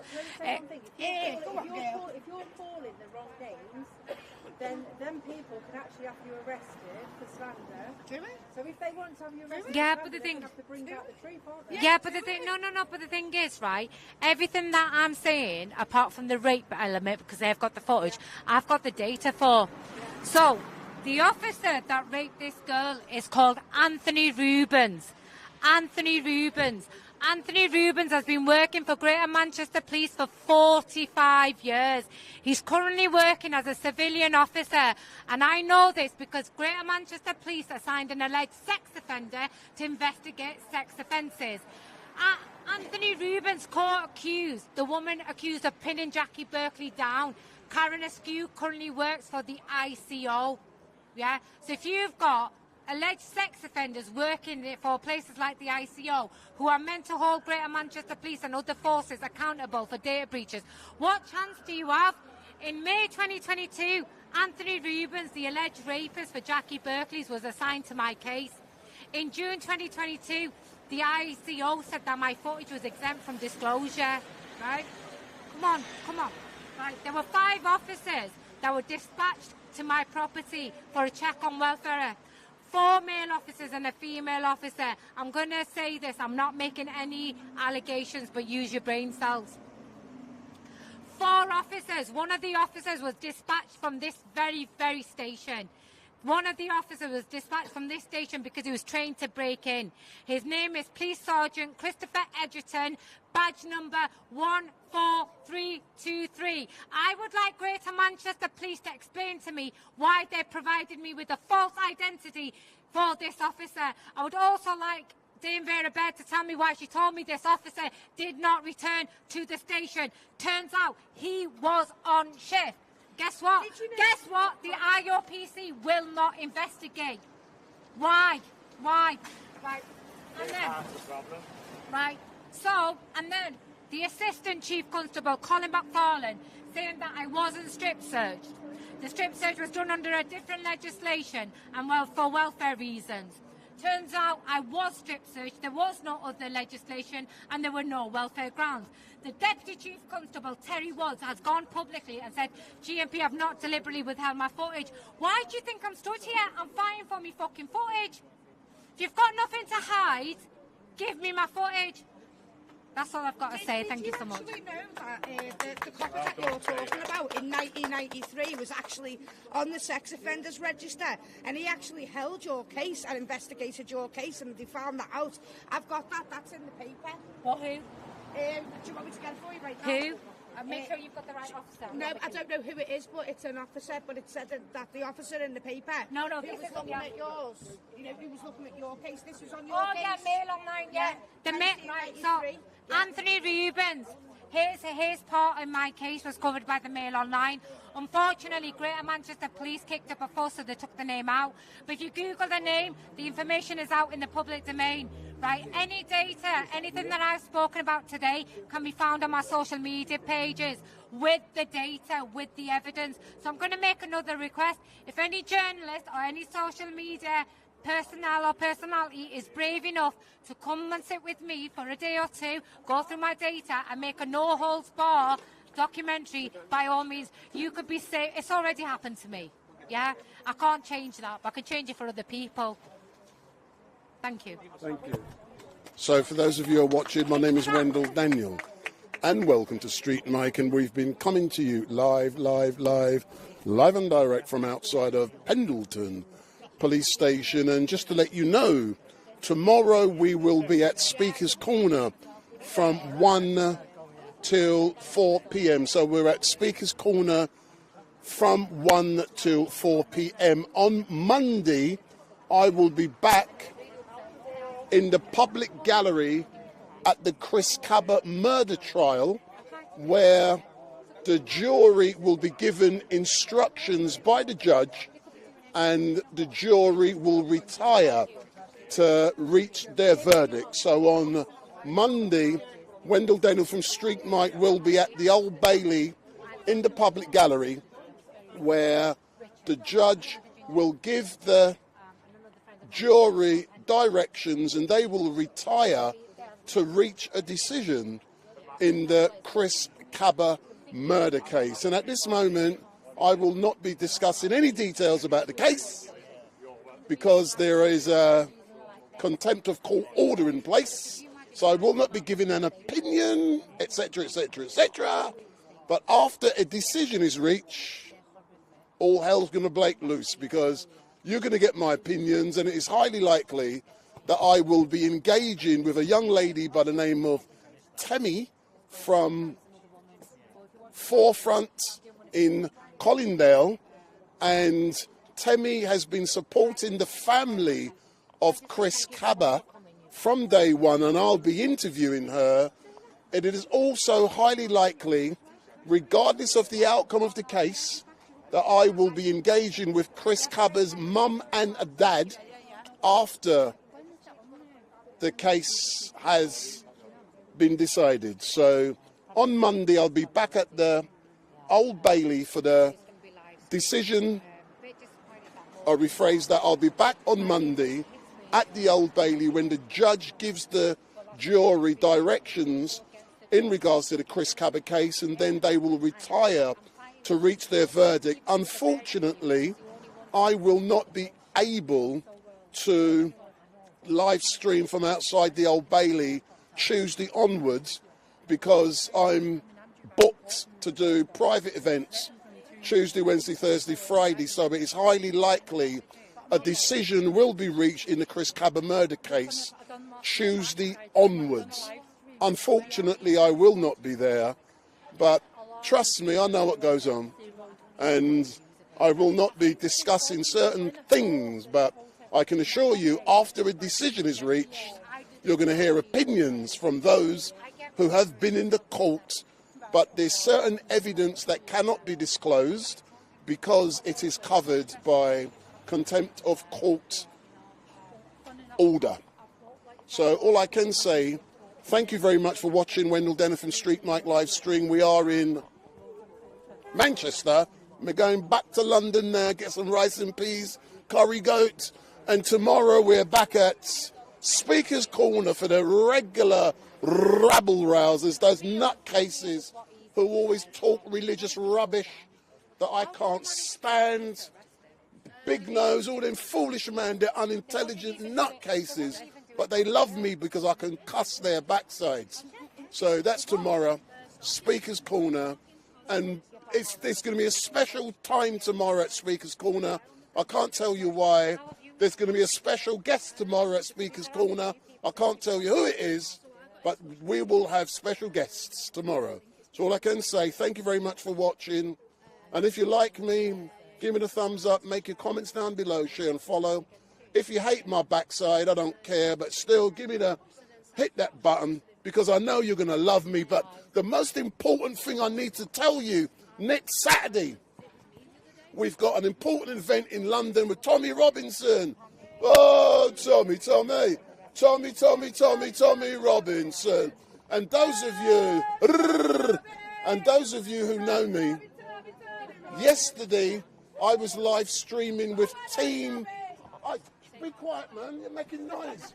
So yesterday I was live streaming with Team Tommy, and they met the Metropolitan Police yesterday, and they went around the route that the Uniting the Kingdom 3 will be taking place. So go on the channel, we can see that event which took place.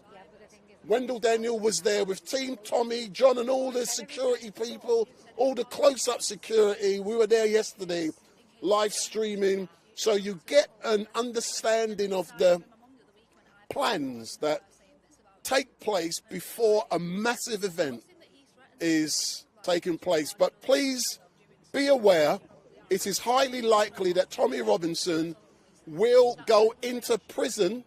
It is highly likely Tommy Robinson will go into prison on the 28th of October, 48 hours after uniting the kingdom for contempt of court for the documentary film that was released, for certain things that were said and done in that documentary film that was against a court order. So it's contempt of court, and Tommy's preparing to be sent into prison. He could be in prison before that date. I'm not going into any more details, I know things, but Tommy's up in court on the 28th of October, and this is highly likely. So we're, you know, just like those of you who like to watch all the media, prior to the late Queen's death, the country was being prepared for the Queen's demise at least 2 years before it happens. If you listen to the news, you were being told the Queen wasn't well, and the country was preparing, the world was preparing for the Queen's death.